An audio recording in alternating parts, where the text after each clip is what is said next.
ಹುಡುಕಾಟ ಪ್ರಾರಂಭಿಸಿದ್ದು within 2 hours ಒಳಗಡೆನೆ ಸೌಜನ್ಯ ಸಿಗ್ತಾಳೆ, ಆದ್ರೆ ಶವ ಆಗಿ. ಅವಳ ಕೈಗಳನ್ನ ಅವಳದೇ ದುಪಟ್ಟ ಅಂಡ್ ID ಕಾರ್ಡ್ ಇಂದ ಮರಕ್ಕೆ ಕಟ್ಟಿರ್ತಾರೆ. And most brutal part is ಅವಳ ಯೋನಿ, ಅವಳ ಏನಿತ್ತ ಅದ್ರ ಒಳಗಡೆ 6 ಇಂಚ್ ಮಣ್ಣು ತುಂಬಿರ್ತಾರೆ. ಓ ಬಿಡಪ್ಪ, ನಮ್ ಪೊಲೀಸ್ ಅವ್ರಿಗೆ ತಮ್ಮ ಡ್ಯೂಟಿ ಮೇಲೆ ಎಷ್ಟೊಂದು ನಿಷ್ಠೆ ಇದೆ, ಒಂದೇ ದಿನದಲ್ಲಿ ಆರೋಪಿನ ಹಿಡಿದ್ಬಿಟ್ರಲ್ಲ ಅಂತ ಪೊಲೀಸ್ ಅವ್ರ ಮೇಲೆ ಫುಲ್ ಒಂಥರ ಹೊಗಳ್ತಾ ಇರ್ತಾರೆ.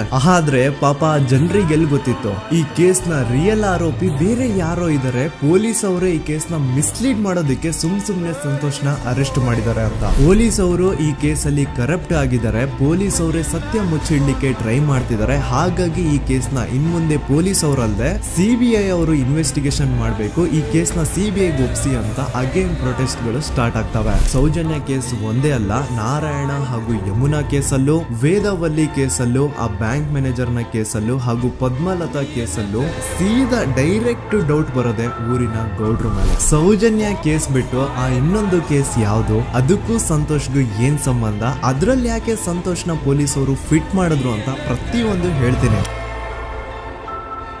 ನಾನು ಈ ಚಾನೆಲ್ ನ ಸ್ಟಾರ್ಟ್ ಮಾಡಿದಾಗಿಂದ one of the most requested video ಬಂದು ಸೌಜನ್ಯ ಕೇಸ್ ಬಗ್ಗೆ. ಸರಿ, ನಮ್ ದೂತ ಸಭೆಯ ಪ್ರಜೆಗಳು ಇಷ್ಟೊಂದು ಕೇಳ್ತಿದಾರಲ್ಲ, ಈ ಒಂದು ಕೇಸ್ ಬಗ್ಗೆ ವಿಡಿಯೋ ಮಾಡುವ ಅಂತ ಸೌಜನ್ಯ ಕೇಸ್ ಬಗ್ಗೆ ನಾನು ರಿಸರ್ಚ್ ಸ್ಟಾರ್ಟ್ ಮಾಡಿದೆ. ಅಂಡ್ ಟ್ರಸ್ಟ್ ಮೀ, ಎಷ್ಟೊಂದು ಕಾಂಪ್ಲೆಕ್ಸ್ ಈ ಒಂದು ಕೇಸ್ ಇದೆ ಅಂತಂದ್ರೆ ನನ್ನ ತಲೆನೇ ಕೆಟ್ಬಿಟ್ಟು. ಬಟ್ ಡೋಂಟ್ ವರಿ, ನಿಮ್ಗಂತೂ ಪ್ರತಿ ಒಂದನ್ನ ತುಂಬಾ ಸಿಂಪಲ್ ಆಗಿ ಅರ್ಥ ಮಾಡಿಸ್ತೀನಿ. ಅನ್ಕೊಳ್ಳಿ, ಒಂದು ಊರು, ಆ ಊರಲ್ಲಿ ಒಂದು ಗೌಡ್ರ ಕುಟುಂಬ ಇದೆ. ಅಂಡ್ ಆ ಗೌಡ್ರ ಕುಟುಂಬ ತುಂಬಾನೇ ಪವರ್ಫುಲ್, ಲೈಕ್ ನಾವು ಮೂವೀಸ್ ಅಲ್ಲಿ ನೋಡ್ತೀವಲ್ಲ ಹಂಗೆ. ಸೊ ಗೌಡ್ರ ಊರು ಬಂದು ಧರ್ಮಸ್ಥಳ ಅಂತ. ಆ ಒಂದು ಊರಲ್ಲಿ ಇವ್ರಿಗೆ ಸಖತ್ ಕಂಟ್ರೋಲ್ ಇರುತ್ತೆ.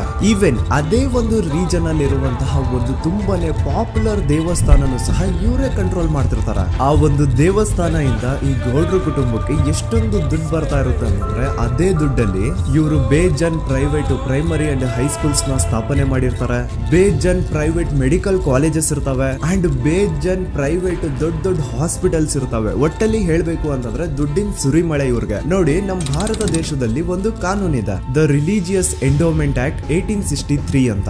ಬೇಸಿಕಲಿ ಈ ಒಂದು ಕಾನೂನು ಏನ್ ಹೇಳುತ್ತೆ ಅಂತಂದ್ರೆ, ಭಾರತದಲ್ಲಿ ಯಾವ್ದೆಲ್ಲ ಹಿಂದೂ ಟೆಂಪಲ್ಸ್ ಇದಾವೋ ಅವೆಲ್ಲ ಗವರ್ಮೆಂಟ್ ಪ್ರಾಪರ್ಟಿ. ಆ ಹಿಂದೂ ಟೆಂಪಲ್ಸ್ ನ ಮ್ಯಾನೇಜ್ಮೆಂಟ್ ಎಲ್ಲ ಗವರ್ಮೆಂಟ್ ಕೈಗೆ ಹೋಗಿ ಗವರ್ಮೆಂಟ್ ಡಿಸೈಡ್ ಮಾಡುತ್ತೆ ಆ ಮ್ಯಾನೇಜ್ಮೆಂಟ್ ಅಲ್ಲಿ ಯಾರ್ ಕೆಲ್ಸಕ್ಕೆ ಇರಬೇಕು, ಯಾರ್ ಕೆಲ್ಸಕ್ಕೆ ಇರಬಾರ್ದು, ಅಂಡ್ ಆ ಟೆಂಪಲ್ ಇಂದ ಬರ್ತಿರುವಂತಹ ಡೊನೇಷನ್ ಅಮೌಂಟ್ ನ ಏನ್ ಮಾಡ್ಬೇಕು ಅಂತ. ಸೊ ಈ ಒಂದು ಕಾನೂನಿನ ಪ್ರಕಾರ ಗವರ್ಮೆಂಟ್ ಇಂಡಿಯಾದಲ್ಲಿ ಇರುವಂತಹ ಆಲ್ಮೋಸ್ಟ್ ಎಲ್ಲಾ ಹಿಂದೂ ಟೆಂಪಲ್ಸ್ ನ ತನ್ನ ಕಂಟ್ರೋಲ್ ಅಲ್ಲಿ ತಗೋತಾ ಇರ್ಬೇಕಾದ್ರೆ ಗವರ್ಮೆಂಟ್ ಅಫಿಷಿಯಲ್ಸ್ ಧರ್ಮಸ್ಥಳ ಶ್ರೀ ಮಂಜುನಾಥ ದೇವಸ್ಥಾನಕ್ಕೂ ರೀಚ್ ಔಟ್ ಮಾಡ್ತಾರೆ. ಅಂಡ್ ಆಗ ಇಷ್ಟು ದಿನ ಟೆಂಪಲ್ ನ ಕಂಟ್ರೋಲ್ ಮಾಡ್ತಿದ್ದಂತಹ ಆ ಗೌಡ್ರ ಕುಟುಂಬ ಏನ್ ಹೇಳುತ್ತೆ ಗೊತ್ತಾ, ಇಲ್ಲ ಇದು ಹಿಂದೂ ಟೆಂಪಲ್ ಅಲ್ಲ, ಇದು ಜೈನ್ ಫ್ಯಾಮಿಲಿಗೆ ಬಿಲಾಂಗ್ ಮಾಡುವಂತಹ ಒಂದು ಪ್ರೈವೇಟ್ ಟೆಂಪಲ್ ಅಂತ ಹೇಳ್ತಾರೆ. ನಾನು ಇಷ್ಟು ದಿನ ಧರ್ಮಸ್ಥಳ ಶ್ರೀ ಮಂಜುನಾಥ ದೇವಸ್ಥಾನ ಒಂದು ಹಿಂದೂ ಟೆಂಪಲ್ ಅಂತ ಅನ್ಕೊಂಡಿದ್ದೆ, ಆದ್ರೆ ಈಗಷ್ಟೇ ನನಗೂ ಗೊತ್ತಾಗಿದ್ದು ಇದು ಹಿಂದೂ ಟೆಂಪಲ್ ಅಲ್ಲ, ಇದು ಒಂದು ಜೈನ್ ಫ್ಯಾಮಿಲಿಗೆ ಬಿಲಾಂಗ್ ಮಾಡುವಂತಹ ಪ್ರೈವೇಟ್ ಜೈನ್ ಟೆಂಪಲ್ ಅಂತ. ಸೊ ಹೀಗಾಗಿ ಗವರ್ಮೆಂಟ್ ಅಫಿಷಿಯಲ್ಸ್ ಏನೂ ಮಾಡಕ್ಕಾಗದೆ ಇವತ್ತಿನವರೆಗೂ ಈ ಒಂದು ಧರ್ಮಸ್ಥಳ ಶ್ರೀ ಮಂಜುನಾಥ ದೇವಸ್ಥಾನನ ಒಂದು ಪ್ರೈವೇಟ್ ಟ್ರಸ್ಟ್ ನಡೆಸ್ಕೊಂಡು ಹೋಗ್ತಿದೆ. ಅಂಡ್ ಆ ಪ್ರೈವೇಟ್ ಟ್ರಸ್ಟ್ ನ ಓನರ್ ಯಾರು, ಅದೇ ಗೌಡ್ರ ಕುಟುಂಬ. ನೋಡಿ, ನಾನು ಈ ವಿಡಿಯೋದಲ್ಲಿ ಯಾರ್ದು ರಿಯಲ್ ನೇಮ್ಸ್ ನ ಬಳಸ್ತಿಲ್ಲ. ಪ್ರೀವಿಯಸ್ಲಿ ಬೇರೆ ಯೂಟ್ಯೂಬರ್ಸ್ ತಮ್ಮ ವಿಡಿಯೋಸ್ ಅಲ್ಲಿ ರಿಯಲ್ ನೇಮ್ಸ್ ನ ಬಳಸಿದ್ದಾರೆ ಅನ್ನೋ ಒಂದೇ ಒಂದು ಕಾರಣಕ್ಕೆ ಅವ್ರ ವಿಡಿಯೋಸ್ ನ ಡಿಲೀಟ್ ಮಾಡಿಸಿದ್ದಾರೆ. ಸೊ ಅವ್ರ ಜೊತೆ ಆಗಿದ್ದು ನನ್ ಜೊತೆ ಆಗೋದ್ ಬೇಡ, ಸತ್ಯ ಮುಚ್ಚೋಗೋದು ನನ್ಗೆ ಇಷ್ಟ ಇಲ್ಲ. ಹಾಗಾಗಿ ನಾನಿಲ್ಲಿ ರಿಯಲ್ ನೇಮ್ಸ್ ನ ಬಳಸ್ತಿಲ್ಲ. ಆದ್ರೆ ನಾನು ಯಾರನ್ನ ಪಾಯಿಂಟ್ ಔಟ್ ಮಾಡಿ ಹೇಳ್ತಿದ್ದೀನಿ ಅನ್ನೋದು ಮಾತ್ರ ನಿಮಗೆ ತುಂಬಾ ಕ್ಲಿಯರ್ಲಿ ಅರ್ಥ ಆಗುತ್ತೆ. Don't worry.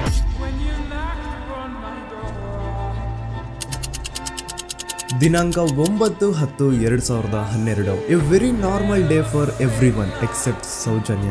ಧರ್ಮಸ್ಥಳ ಹತ್ರ ಇರುವಂತಹ ಪಂಗಳನ್ನು ಒಂದು ಸಣ್ಣ ಹಳ್ಳಿಗೆ ಬಿಲಾಂಗ್ ಮಾಡುವಂತಹ ಸೌಜನ್ಯ ತುಂಬಾನೇ ಒಳ್ಳೆ ಹುಡುಗಿ. SDM ಕಾಲೇಜ್ ಆಫ್ ಉಜ್ರಿಯಲ್ಲಿ 2nd PUC ಓದ್ತಿದ್ದಂತಹ ಇವಳು ತುಂಬಾನೇ ಬ್ರೈಟ್ ಸ್ಟೂಡೆಂಟ್ ಕೂಡ. ಸೊ ಒಂದು ದಿನ ಅಂದ್ರೆ 9 ಅಕ್ಟೋಬರ್ 2012 ಬೆಳಿಗ್ಗೆ 7:30-8 ಗಂಟೆ ಹಾಗೆ ಆಸ್ ಯೂಶುವಲ್ ತನ್ನ ಕಾಲೇಜ್ ಹೋಗೋದಕ್ಕೆ ರೆಡಿ ಆಗ್ತಿರ್ತಾಳೆ. ಅವತ್ತು ಮಂಗಳವಾರದ ದಿನ ಅಂಡ್ ಅವತ್ತು ಲೋಕಲ್ ಫೆಸ್ಟಿವಲ್ ಬೇರೆ ಇರುತ್ತೆ, ಹೊಸ ಅಕ್ಕಿ ಅಂತ. ಈ ಒಂದು ಲೋಕಲ್ ಫೆಸ್ಟಿವಲ್ ದಿನ ಮನೆ ಒಳಗಡೆ ಏನೇ ಅಡುಗೆ ಮಾಡಿದ್ರು ಹೊಸ ಅಕ್ಕಿನೇ ಬಳಸಬೇಕು. ಸೊ ಹೊಸ ಅಕ್ಕಿ ತಂದು ಬ್ರೇಕ್ಫಾಸ್ಟ್ ನ ರೆಡಿ ಮಾಡೋಷ್ಟ್ರಲ್ಲಿ ಸೌಜನ್ಯ ಅವ್ರ ತಾಯಿ ತುಂಬಾ ಲೇಟ್ ಮಾಡ್ತಾರೆ. ಸೊ ಕಾಲೇಜ್ಗೆ ಲೇಟ್ ಆಗ್ತಿದೆ ಅಂತ ಈ ಸೌಜನ್ಯ ಟಿಫಿನ್ ಸಹ ಮಾಡದೆ ಹಾಗೆ ಹೋಗ್ತಾಳೆ. ಅವಳ ತಲೆಯಲ್ಲಿ ಏನಿತ್ತು ಅಂತಂದ್ರೆ, ಹೆಂಗೋ ಇವತ್ತು ಲೋಕಲ್ ಫೆಸ್ಟಿವಲ್ ಬೇರೆ ಇದೆ, ಹಾಗಾಗಿ ಮೇ ಬಿ ಕಾಲೇಜು ಬೇಗ ಬಿಡ್ಬೋದು, ಸೊ ಮಧ್ಯಾಹ್ನ ಡೈರೆಕ್ಟ್ ಮನೆಗೆ ಬಂದು ಊಟ ಮಾಡುವ ಬಿಡು ಅಂತ ಅವಳು ಅನ್ಕೊಂಡಿರ್ತಾಳೆ. ಆದ್ರೆ ಕಾಲೇಜ್ ಹೋಗಾದ್ಮೇಲೆ ಗೊತ್ತಾಗುತ್ತೆ ಅವತ್ತು ಅವಳಿಗೆ ಸ್ಪೆಷಲ್ ಕ್ಲಾಸಸ್ ಬೇರೆ ಇದೆ ಅಂತ. ಸೌಜನ್ಯ ಬ್ರೇಕ್ಫಾಸ್ಟ್ ಕೂಡ ಮಾಡಿರಲ್ಲ ಅಂಡ್ ಲಂಚ್ ಬಾಕ್ಸ್ ಕೂಡ ತಂದಿರಲ್ಲ. ಹಾಗಾಗಿ ಲಂಚ್ ಟೈಮ್ ಅಲ್ಲಿ ಸೌಜನ್ಯನ ಒಬ್ಳು ಫ್ರೆಂಡ್ ಜಾನ್ವಿ ತಾನ್ ತಂದಿರುವಂತಹ ಲಂಚ್ ಬಾಕ್ಸ್ ಅಲ್ಲಿ ಒಂದಿಷ್ಟು ಲಂಚ್ ನ ಆಫರ್ ಮಾಡ್ತಾಳ. ಆದ್ರೆ ಸೌಜನ್ಯ ಪರವಾಗಿಲ್ಲ ನೀನ್ ತಿನ್ನು, ನಾನ್ ಮನೆಗೆ ಹೋಗ್ಬಿಟ್ಟು ಊಟ ಮಾಡ್ಕೊಂತೀನಿ ಅಂತ ಹೇಳ್ತಾಳ. ಸುಮಾರು ಮಧ್ಯಾಹ್ನದ 3:45ಕ್ಕೆ ಕಾಲೇಜ್ ಬಿಡುತ್ತೆ. ಸೌಜನ್ಯ ಕಾಲೇಜ್ ಇಂದ ಬಸ್ ಅಲ್ಲಿ ಬಂದು ನೇತ್ರಾವತಿ ಬಸ್ ಸ್ಟಾಪ್ ಹತ್ರ ಇಳ್ಕೋತಾಳ. ಅವಳ ಜೊತೆ ಅವಳ ಕ್ಲಾಸ್ ಮೇಟ್ಸ್ ಅಂಡ್ ಫ್ರೆಂಡ್ಸ್ ಎಲ್ಲ ಇರ್ತಾರೆ. ಸೊ ಅವ್ರಿಗೆಲ್ಲ ಬಾಯ್ ಹೇಳ್ಬಿಟ್ಟು ಸೌಜನ್ಯ ತನ್ನ ಮನೆ ಕಡೆಗೆ ಹೊರಡ್ತಾಳ. ನೇತ್ರಾವತಿ ಬಸ್ ಸ್ಟಾಪ್ ಇಂದ ಸೌಜನ್ಯ ಮನೆಗೆ 20 ಮಿನಿಟ್ಸ್ ನ ವಾಕ್ ಇರುತ್ತೆ. ಮ್ಯಾಕ್ಸ್ ಟು ಮ್ಯಾಕ್ಸ್ 30 ಮಿನಿಟ್ ಹಿಡಿಬಹುದು. ಸೊ ಸೌಜನ್ಯ ನಡ್ಕೊಂಡು ಮನೆ ಕಡೆಗೆ ಹೋಗ್ತಾ ಇರ್ತಾಳೆ. ಒಂದ್ ಸ್ವಲ್ಪ ದೂರದಲ್ಲಿ ಪ್ರಕೃತಿ ಹಾಸ್ಪಿಟಲ್ ಅಂತ ಒಂದಿರುತ್ತೆ. ಅಲ್ಲಿನ ಸೆಕ್ಯೂರಿಟಿ ಗಾರ್ಡ್ ಸೌಜನ್ಯ ನಡ್ಕೊಂಡು ಹೋಗ್ತಾ ಇರೋದನ್ನ ನೋಡ್ತಾನೆ ಕೂಡ. ನಂತರ ಸೌಜನ್ಯ ಒಂದು 10 ನಿಮಿಷ ಹಂಗೆ ಮುಂದೆ ನಡ್ಕೊಂಡು ಹೋಗಾದ್ಮೇಲೆ ಸೌಜನ್ಯಗೆ ತನ್ನ ಮಾವ ಸಿಗ್ತಾರೆ. ಅವರು ಸೌಜನ್ಯನ ನೋಡಿ ಮಾತಾಡಿಸ್ತಾರೆ. ಯಾಕಮ್ಮ ಕಾಲೇಜಿಂದ ಇಷ್ಟು ಲೇಟ್ ಬರ್ತಿದ್ಯಾ ಅಂತ ಕೇಳ್ತಾರೆ. ಆಗ ಸೌಜನ್ಯ ಇಲ್ಲ ಮಾವ, ಕಾಲೇಜಲ್ಲಿ ಸ್ಪೆಷಲ್ ಕ್ಲಾಸ್ ಇತ್ತು ಹಾಗಾಗಿ ಲೇಟ್ ಆಗ್ಬಿಡ್ತು ಅಂತ ಹೇಳಿ ಒಂದೆರಡು ಮಾತಾಡಿಸಿ ನಂತರ ತನ್ನ ಮನೆ ಕಡೆ ತಾನು ಹೊರಡ್ತಾಳ. ಈಗ ಆ ಒಂದು ಪಾಯಿಂಟ್ ಇಂದ ಸೌಜನ್ಯಗೆ ತನ್ನ ಮನೆಗೆ ಹೋಗ್ಲಿಕ್ಕೆ 10 ನಿಮಿಷ ಬೇಕು. ಮ್ಯಾಕ್ಸ್ ಟು ಮ್ಯಾಕ್ಸ್ 20 ಮಿನಿಟ್ ಅನ್ಕೊಳ್ಳಿ. 3:45ಕ್ಕೆ ಕಾಲೇಜ್ ಬಿಟ್ರೆ ಅರೌಂಡ್ 4:30ಗೆ ಮನೇಲಿ ಇರ್ಬೇಕಾಗಿದ್ದು ಹುಡುಗಿ 6:30 7 ಗಂಟೆ ಆಗಿದ್ರು ಮನೆಗೆ ಸೇರಿರಲ್ಲ. ಸೊ ಮನೇಲಿ ಸೌಜನ್ಯ ಅವ್ರ ತಾಯಿಗೆ ಟೆನ್ಷನ್ ಸ್ಟಾರ್ಟ್ ಆಗುತ್ತೆ. ಏನಪ್ಪ ಈ ಹುಡುಗಿ ಎಷ್ಟೊತ್ತಾದ್ರೂ ಇನ್ನು ಮನೆಗ್ ಬಂದಿಲ್ವಲ್ಲ ಅಂತ. ಸೊ ಅವ್ರೇನ್ ಮಾಡ್ತಾರೆ, ಸೌಜನ್ಯ ಅವ್ರ ತಂದೆ ಕಾಲ್ ಮಾಡ್ಬಿಟ್ಟು ರೀ ಹಿಂಗೆ 3:30 4 ಗಂಟೆಗೆ ಕಾಲೇಜಿಂದ ಮನೆಗ್ ಬರ್ತಿದ್ದಿದ್ ನಮ್ ಹುಡುಗಿ ಇವತ್ತು 7 ಗಂಟೆ ಆದ್ರೂ ಇನ್ನು ಮನೆಗ್ ಬಂದಿಲ್ಲ, ನೀವು ಸ್ವಲ್ಪ ಬೇಗ ಮನೆಗ್ ಬಂದು ವಿಚಾರಿಸಿ ಅಂತ ಗಾಬ್ರಿಲಿ ಹೇಳ್ತಾರೆ. ಸರಿ ಅಂತ ಸೌಜನ್ಯ ಅವ್ರ ತಂದೆ ಮನೆಗ್ ಬಂದ್ಬಿಟ್ಟು ಸೌಜನ್ಯನ ಫ್ರೆಂಡ್ಸ್ ಕ್ಲಾಸ್ ಮೇಟ್ಸ್ ಯಾರ್ದೆಲ್ಲ ಅವ್ರ ಹತ್ರ ನಂಬರ್ ಇರುತ್ತೋ ಅವ್ರಿಗೆಲ್ಲ ಕಾಲ್ ಮಾಡ್ಬಿಟ್ಟು ಸೌಜನ್ಯ ಬಗ್ಗೆ ಕೇಳ್ತಾರ. ನಮ್ ಹುಡುಗಿ ಏನಾದ್ರು ನಿಮ್ ಮನೆಗ್ ಬಂದಿದ್ದಾಳ ಅಮ್ಮ ಅಂತ. ಆದ್ರೆ ಸೌಜನ್ಯನ ಫ್ರೆಂಡ್ಸ್ ಅಂಡ್ ಕ್ಲಾಸ್ ಮೇಟ್ಸ್ ಎಲ್ಲ ಇಲ್ಲ ಅಂಕಲ್ ನಮ್ಮ ಮನೆಗಂತೂ ಸೌಜನ್ಯ ಏನು ಬಂದಿಲ್ಲ, ಅವಳು ಬಸ್ ಸ್ಟಾಪ್ ಇಂದ ಸೀದಾ ನಿಮ್ ಮನೆ ಕಡೆಗೇನೆ ಹೊರಟ್ಲಲ್ವಾ, ಯಾಕೆ ಇನ್ನೂ ಬಂದಿಲ್ವಾ ಅಂತ ಕೇಳ್ತಾರ. ಆಗ ಸೌಜನ್ಯ ಅವ್ರ ತಂದೆ ಇಲ್ಲಮ್ಮ ಬಂದಿಲ್ಲ ಹಾಗಾಗಿನೇ ಕಾಲ್ ಮಾಡಿರೋದು ಅಂತ ಹೇಳಿ ಕಾಲ್ ಕಟ್ ಮಾಡ್ತಾರ. ದೆನ್ ಸೌಜನ್ಯ ಅವ್ರ ತಂದೆ ಸೌಜನ್ಯ ಅವ್ರ ಮಾವ ಕಾಲ್ ಮಾಡ್ತಾರ. ಅಳಿಯ ಎಲ್ಲಿದ್ಯಾ, ನನ್ ಮಗಳು ಇನ್ನು ಮನೆಗ್ ಬಂದಿಲ್ಲ, ನೀನೇನಾದ್ರೂ ಅವಳನ್ನ ನೋಡ್ದ ಅಂತ ಕೇಳ್ತಾರ. ಆ ಕಡೆಯಿಂದ ಅವರು ಸೌಜನ್ಯನ ಮಾವ ಹೇಳ್ತಾರೆ, ನಾನ್ ನೋಡ್ದೆ 4 ಕಾಲು ಹಾಗೆ ಆ ಹುಡುಗಿ ಕಾಲೇಜಿಂದ ಬರ್ಬೇಕಾದ್ರೆ ನನಗ್ ಕಾಣಿಸಿದ್ಲು, ನಾನ್ ಸ್ವಲ್ಪ ಮಾತಾಡ್ದೆ ಅವಳ ಹತ್ರ, ಅದಾದ್ಮೇಲೆ ಅವಳು ಮನೆ ಕಡೆ ಹೋದ್ಲಲ್ಲ, ಯಾಕೆ ಇನ್ನೂ ಬಂದಿಲ್ವಾ ಅಂತ ಅವರೇ ಉಲ್ಟಾ ಕ್ವಶನ್ ಕೇಳ್ತಾರ. ಈ ಕಡೆ ಸೌಜನ್ಯ ಅವ್ರ ತಂದೆ ಇಲ್ಲ 7 ಗಂಟೆ ಆದ್ರೂ ಮಗು ಇನ್ನು ಮನೆಗ್ ಬಂದಿಲ್ಲ, ನಮ್ಗೆ ಯಾಕೋ ತುಂಬಾ ಗಾಬರಿ ಆಗ್ತಿದೆ, ನೀನೊಂದ್ ಕೆಲ್ಸ ಮಾಡು ನಮ್ಮವ್ರನ್ನೆಲ್ಲ ಸೇರ್ಸು ಎಲ್ರೂ ಸೇರಿ ಹುಡುಕುವ ಅವಳನ್ನ ಅಂತ ಸುಮಾರು ರಾತ್ರಿ 7 ಗಂಟೆಯಿಂದ ಹಿಡಿದು 11 ಗಂಟೆವರೆಗೂ ಸೌಜನ್ಯನ ಮನೆಯವರು ಅಂಡ್ ಊರಿನ ಜನ 200-300 ಜನ ಸೇರ್ಕೊಂಡು ಸೌಜನ್ಯನ ಹುಡುಕ್ತಾರೆ. ಆದ್ರೆ ಸೌಜನ್ಯನ ಒಂದು ಸುಳಿವು ಸಿಗಲ್ಲ. ಸೊ ಕೊನೆಗೆ ಸಹಾಯ ಕೇಳ್ತಾ ರಾತ್ರಿ 11 ಗಂಟೆ ಹಾಗೆ ಸೌಜನ್ಯನ ತಂದೆ ತಾಯಿ ಅಂಡ್ ಊರಿನ ಜನ ಎಲ್ಲ ಬೆಳ್ತಂಗಡಿ ಪೊಲೀಸ್ ಸ್ಟೇಷನ್ ಹತ್ರ ಹೋಗ್ತಾರ. ಅಲ್ಲಿ ಪೊಲೀಸ್ ಅವ್ರ ಹತ್ರ ಕಾಲೇಜ್ ಹೋಗಿದ್ ನಮ್ ಹುಡುಗಿ ಇಷ್ಟೊತ್ತಾದ್ರೂ ಇನ್ನು ಮನೆಗ್ ಬಂದಿಲ್ಲ, ಎಷ್ಟು ಹುಡುಕಿದ್ರು ಸಿಗ್ತಾ ಇಲ್ಲ, ಸೊ ಪ್ಲೀಸ್ ಒಂದು ಮಿಸ್ಸಿಂಗ್ ರಿಪೋರ್ಟ್ ನ ಫೈಲ್ ಮಾಡಿ ನಮ್ ಹುಡುಗಿನ ಹುಡುಕೊಡಿ ಅಂತ ಕೇಳ್ಕೊತಾರ.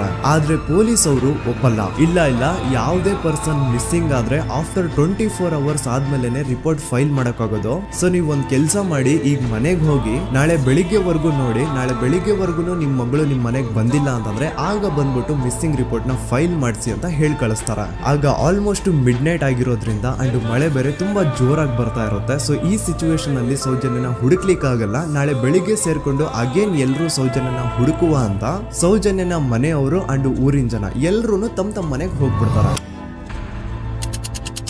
ನೆಕ್ಸ್ಟ್ ದಿನ ಅಂದ್ರೆ 10 ಅಕ್ಟೋಬರ್ 2012 ಬುಧವಾರದ ದಿನ ಬೆಳಿಗ್ಗೆ 10 ಗಂಟೆ ಹಾಗೆ ಸೌಜನ್ಯನ ಮನೆಯವರು ಅಂಡ್ ಊರಿನ 200-300 ಜನ ಸೇರ್ಕೊಂಡು ಅಗೇನ್ ಸೌಜನ್ಯಗೋಸ್ಕರ ಹುಡುಕಾಟ ಸ್ಟಾರ್ಟ್ ಮಾಡ್ತಾರ. ಹುಡುಕಾಟ ಪ್ರಾರಂಭಿಸಿದ್ದು ವಿತಿನ್ 2 ಅವರ್ಸ್ ಒಳಗಡೆ ಸೌಜನ್ಯ ಸಿಗ್ತಾಳೆ. ಆದ್ರೆ ಶವ ಆಗಿ ಆ 200-300 ಊರಿನ ಜನ ಎಲ್ಲ ಸೇರ್ಕೊಂಡು ಏನ್ ಸೌಜನ್ಯನ ಹುಡುಕ್ತಾ ಇದ್ರು ಅದರಲ್ಲಿ ಯಾರೋ ಒಬ್ರಿಗೆ ಸೌಜನ್ಯನ ಮನೆಯಿಂದ ಕೇವಲ 10 ನಿಮಿಷ ದೂರದಲ್ಲಿರುವಂತಹ ಒಂದು ಹಳ್ಳನ ದಡದಲ್ಲಿ ಸೌಜನ್ಯನ ಮೃತದೇಹ ಸಿಗುತ್ತಾ.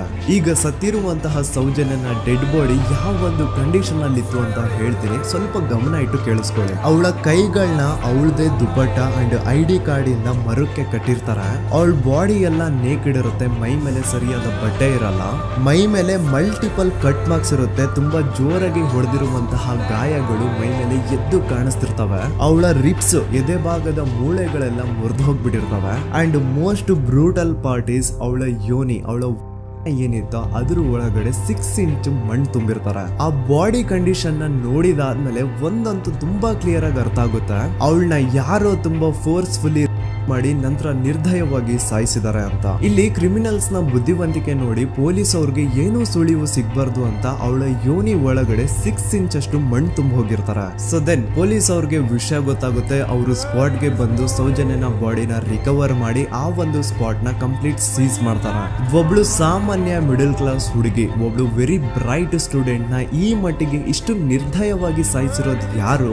ಇನ್ ಕೇಸ್ ಏನಾದ್ರೂ ಈ ಕ್ರೈಮ್ ಮಾಡಿದವನು ಸಿಕ್ಕಿ ಬಿದ್ರೆ ಅವನ್ನ ಸುಮ್ನೆ ಬಿಡಬಾರ್ದು ಅಂತ ಜನ ಆಕ್ರೋಶ ವ್ಯಕ್ತಪಡಿಸ್ತಾರೆ. ಅಂಡ್ ಗೆಸ್ ವಾಟ್, ನಮ್ ಪೊಲೀಸ್ ಅವರು ಇಷ್ಟೊಂದು ಫಾಸ್ಟ್ ಆಗಿ ಇನ್ವೆಸ್ಟಿಗೇಷನ್ ಕಂಪ್ಲೀಟ್ ಮಾಡ್ತಾರೆ ಅಂತ ನಾನಂತೂ ಎಕ್ಸ್ಪೆಕ್ಟ್ ಮಾಡಿರ್ಲಿಲ್ಲ. ಅಂಡ್ ಈವನ್ ಈ ಒಂದು ವಿಷಯದಿಂದ ಊರಿನ ಜನನು ಶಾಕ್ ಆಗ್ತಾರೆ. ಸೌಜನ್ಯ ಬಾಡಿ ಸಿಕ್ಕಿದ್ದು ನೆಕ್ಸ್ಟ್ ದಿನ ಅಂದ್ರೆ 11 ಅಕ್ಟೋಬರ್ 2012 ಸಂಜೆ 5 ಗಂಟೆ ಹಾಗೆ ಯಾರು ಸೌಜನ್ಯನ ಕೊಂಡು ಮರ್ಡರ್ ಮಾಡಿದ್ನೋ ಆ ಕ್ರಿಮಿನಲ್ ಕೂಡ ಸಿಕ್ಕಿ ಬೀಳ್ತಾನೆ. ಈಗ ನೀವು ಥಿಂಕ್ ಮಾಡ್ಬೋದು, ಸೌಜನ್ಯನ ಯಾರು ಮರ್ಡರ್ ಮಾಡಿದ್ರು ಅಂಡ್ ಯಾರ ಕ್ರೈಮ್ ನ ಮಾಡಿದ್ರು ಅವನು ನೆಕ್ಸ್ಟ್ ದಿನಾನೇ ಸಿಕ್ಕಿ ಬಿದ್ದ. ಹಾಗಿದ್ರೆ ಈ ಕೇಸ್ ಯಾವಾಗ್ಲೂ ಕ್ಲೋಸ್ ಆಗ್ಬಿಡ್ಬೇಕಿತ್ತು.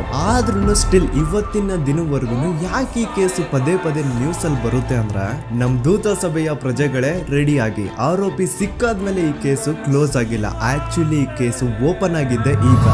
ನೋಡಿ, ಸೌಜನ್ಯನ ಬಾಡಿ ಸಿಕ್ಕಿದ್ದು ನೆಕ್ಸ್ಟ್ ದಿನ ಅಂದ್ರೆ 11 ಅಕ್ಟೋಬರ್ 2012. PSI ಯೋಗೇಶ್ ಅವರು ಯಾರನ್ನ ಈ ಕೇಸಲ್ಲಿ ಅರೆಸ್ಟ್ ಮಾಡಿದ್ರು ಅಂದ್ರೆ ಆತನ ಹೆಸರು ಬಂದು ಸಂತೋಷ್ ರಾವ್. 28-29 ವಯಸ್ಸಿರುವಂತಹ Santosh Rao first of all ಧರ್ಮಸ್ಥಳದವನು ಅಲ್ವೇ ಅಲ್ಲ, ಅವನು ಶೃಂಗೇರಿ. ಅವನು ಸಂತೋಷ್ ರಾವ್ ನ ತಂದೆ ಸ್ಕೂಲ್ ಟೀಚರ್ ಅಂಡ್ ತಾಯಿ ಹೌಸ್ ವೈಫ್.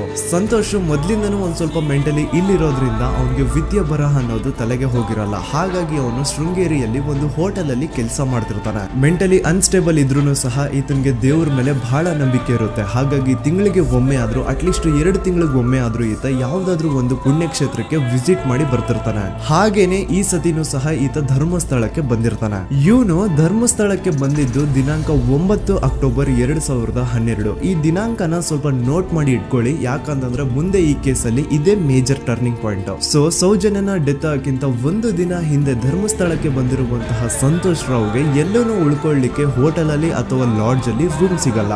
ರೀಸನ್ ಇಷ್ಟೇ, ಸಂತೋಷ್ ರಾವ್ ನೋಡ್ಲಿಕ್ಕೆ ಸ್ವಲ್ಪ ಮೆಂಟಲಿ ಅನ್ಸ್ಟೇಬಲ್ ಪರ್ಸನ್ ತರ ಇರ್ತಾನೆ. ಅವನ ಅವತಾರ, ಅವನ ವೇಷಭೂಷಣ ಅಷ್ಟು ಸರಿ ಇರಲ್ಲ. ಹಾಗಾಗಿ ಇವನ್ಗೆ ಯಾವುದೇ ಒಂದು ಹೋಟೆಲ್ ಅಲ್ಲಿ ಅಥವಾ ಲಾಡ್ಜ್ ಅಲ್ಲಿ ಎಲ್ಲಿನೂ ರೂಮ್ ಸಿಗಲ್ಲ. ಸೊ ಉಳ್ಕೊಳ್ಳೋಕೆ ಜಾಗ ಸಿಗದೆ ಇವನೇನ್ ಮಾಡ್ತಾನೆ, ಅಲ್ಲೇ ಹತ್ರದಲ್ಲಿರುವಂತಹ ಬಾಹುಬಲಿ ಬೆಟ್ಟಕ್ಕೆ ಹೋಗಿ ಅಲ್ಲಿರುವಂತಹ ಬಾಹುಬಲಿ ಸ್ಟ್ಯಾಚು ಹತ್ರನೇ ಆಶ್ರಯ ತಗೊಳ್ತಾನೆ. ಅಂಡ್ 1-2 ದಿನ ಅವನು ಅಲ್ಲೇ ಉಳ್ಕೋತಾನೆ ಕೂಡ. ಡೇ ಟೈಮ್ ಅಲ್ಲಿ ಧರ್ಮಸ್ಥಳಕ್ಕೆ ಬಂದು ಧರ್ಮಸ್ಥಳ ಶ್ರೀ ಮಂಜುನಾಥ ದೇವಸ್ಥಾನದಲ್ಲಿದ್ದು ಅಲ್ಲೇ ಪ್ರಸಾದ ಊಟ ಎಲ್ಲ ಮಾಡಿ ನಂತರ ನೈಟ್ ಆಗ್ತಿದ್ದಂಗೆ ಬಾಹುಬಲಿ ಬೆಟ್ಟಕ್ಕೆ ಹೋಗಿ ಆ ಸ್ಟ್ಯಾಚು ಹತ್ರನೇ ಮಲ್ಕೊಳ್ತಿರ್ತಾನೆ. ಸೊ ಒಂದು ದಿನ ಅಂದ್ರೆ 11 ಅಕ್ಟೋಬರ್ 2012 ಸಂಜೆ 5 ಗಂಟೆ ಹಾಗೆ ಈ ಸಂತೋಷ್ ರಾವ್ ತನ್ನ ಪಾಡಿಗೆ ತಾನು ಆ ಬೆಟ್ಟದ ಮೇಲೆ ಕೂತ್ಕೊಂಡು ಸೀನರೀಸ್ ನ ಎಂಜಾಯ್ ಮಾಡ್ತಾ ಇರಬೇಕಾದ್ರೆ ಯಾರೋ ಅದೇ ಊರಿನ 5 ಜನ ಕಿಡಿಗೇಡಿಗಳು ಬಂದು ಇವನ್ ಹತ್ರ ಜಗಳ ತೆಗಿತಾರ. ಈ 5 ಜನ ಯಾರು ಅಂತ ನಂತರ ಹೇಳ್ತೇನೆ. ಸೊ ಈ 5 ಜನ ಕಿಡಿಗೇಡಿಗಳು ಸಂತೋಷ್ ರಾವ್ ಹತ್ರ ಜಗಳ ತೆಗೆದು ಅವನ್ನ ಅವಾಚ್ಯ ಶಬ್ದಗಳಿಂದ ಬೈದು ಅವನ್ನ ಹೊಡೆದು, ಅಷ್ಟೇ ಸಾಲದೆ ಆ 5 ಜನ ಸಂತೋಷ್ ರಾವ್ನ ಪೊಲೀಸ್ ಸ್ಟೇಷನ್ಗೆ ಎಳ್ಕೊಂಡ್ ಬಂದು ಇವನು ನಾವು ಬಾಹುಬಲಿ ಬೆಟ್ಟಕ್ಕೆ ಅಂತ ಹೋಗಿದ್ರೆ ಅಲ್ಲಿ ನಮ್ಮ ಮೇಲೆ ಅಟ್ಯಾಕ್ ಮಾಡ್ದ, ಇವ್ನು ನೋಡ್ಲಿಕ್ಕೂ ಸಹ ಒಳ್ಳೆ ಸೈಕೋ ಕಿಲ್ಲರ್ ಇದ್ದಂಗಿದಾನೆ, ನಮ್ಗೆ ಯಾಕೋ ನಿನ್ನೆ ನಮ್ಮ ಊರಲ್ಲಿ ನಡೆದಿರುವಂತಹ ಘಟನೆ ಆ ಸೌಜನ್ಯನ ಮರ್ಡರ್ ಇವನೇ ಮಾಡಿದಾನೆ ಅಂತ ಡೌಟ್ ಬರ್ತಿದೆ ಅಂತ ಆ 5 ಜನ ಕಿಡಿಗೇಡಿಗಳು ಸಂತೋಷ್ ರಾವ್ನ ಪೊಲೀಸ್ ಅವ್ರ ಹತ್ರ ಹಾಕೊಡ್ತಾರ. ಅಂಡ್ ಪೊಲೀಸ್ ಅವರು ಕೂಡ ಎಂತವ್ರು ನೋಡಿ, ಯಾರೋ 5 ಜನ ಕಿಡಿಗೇಡಿಗಳು ಬಂದು ಇವನೇ ಕೊಲೆ ಮಾಡಿದಾನೆ ಅಂತ ಹೇಳಿದ ತಕ್ಷಣ ಹಿಂದೆ ಮುಂದೆ ಕ್ರಾಸ್ ಚೆಕ್ ಮಾಡದೆ ಸಂತೋಷ್ ರಾವ್ನ ಅರೆಸ್ಟ್ ಮಾಡಿ ಸೌಜನ್ಯ ಕೇಸ್ ನ ಆರೋಪಿ ಸಿಕ್ಕಿದಾನೆ ಅಂತ ಎಲ್ಲಾ ಕಡೆ ಘೋಷಣೆ ಮಾಡ್ಬಿಡ್ತಾರ.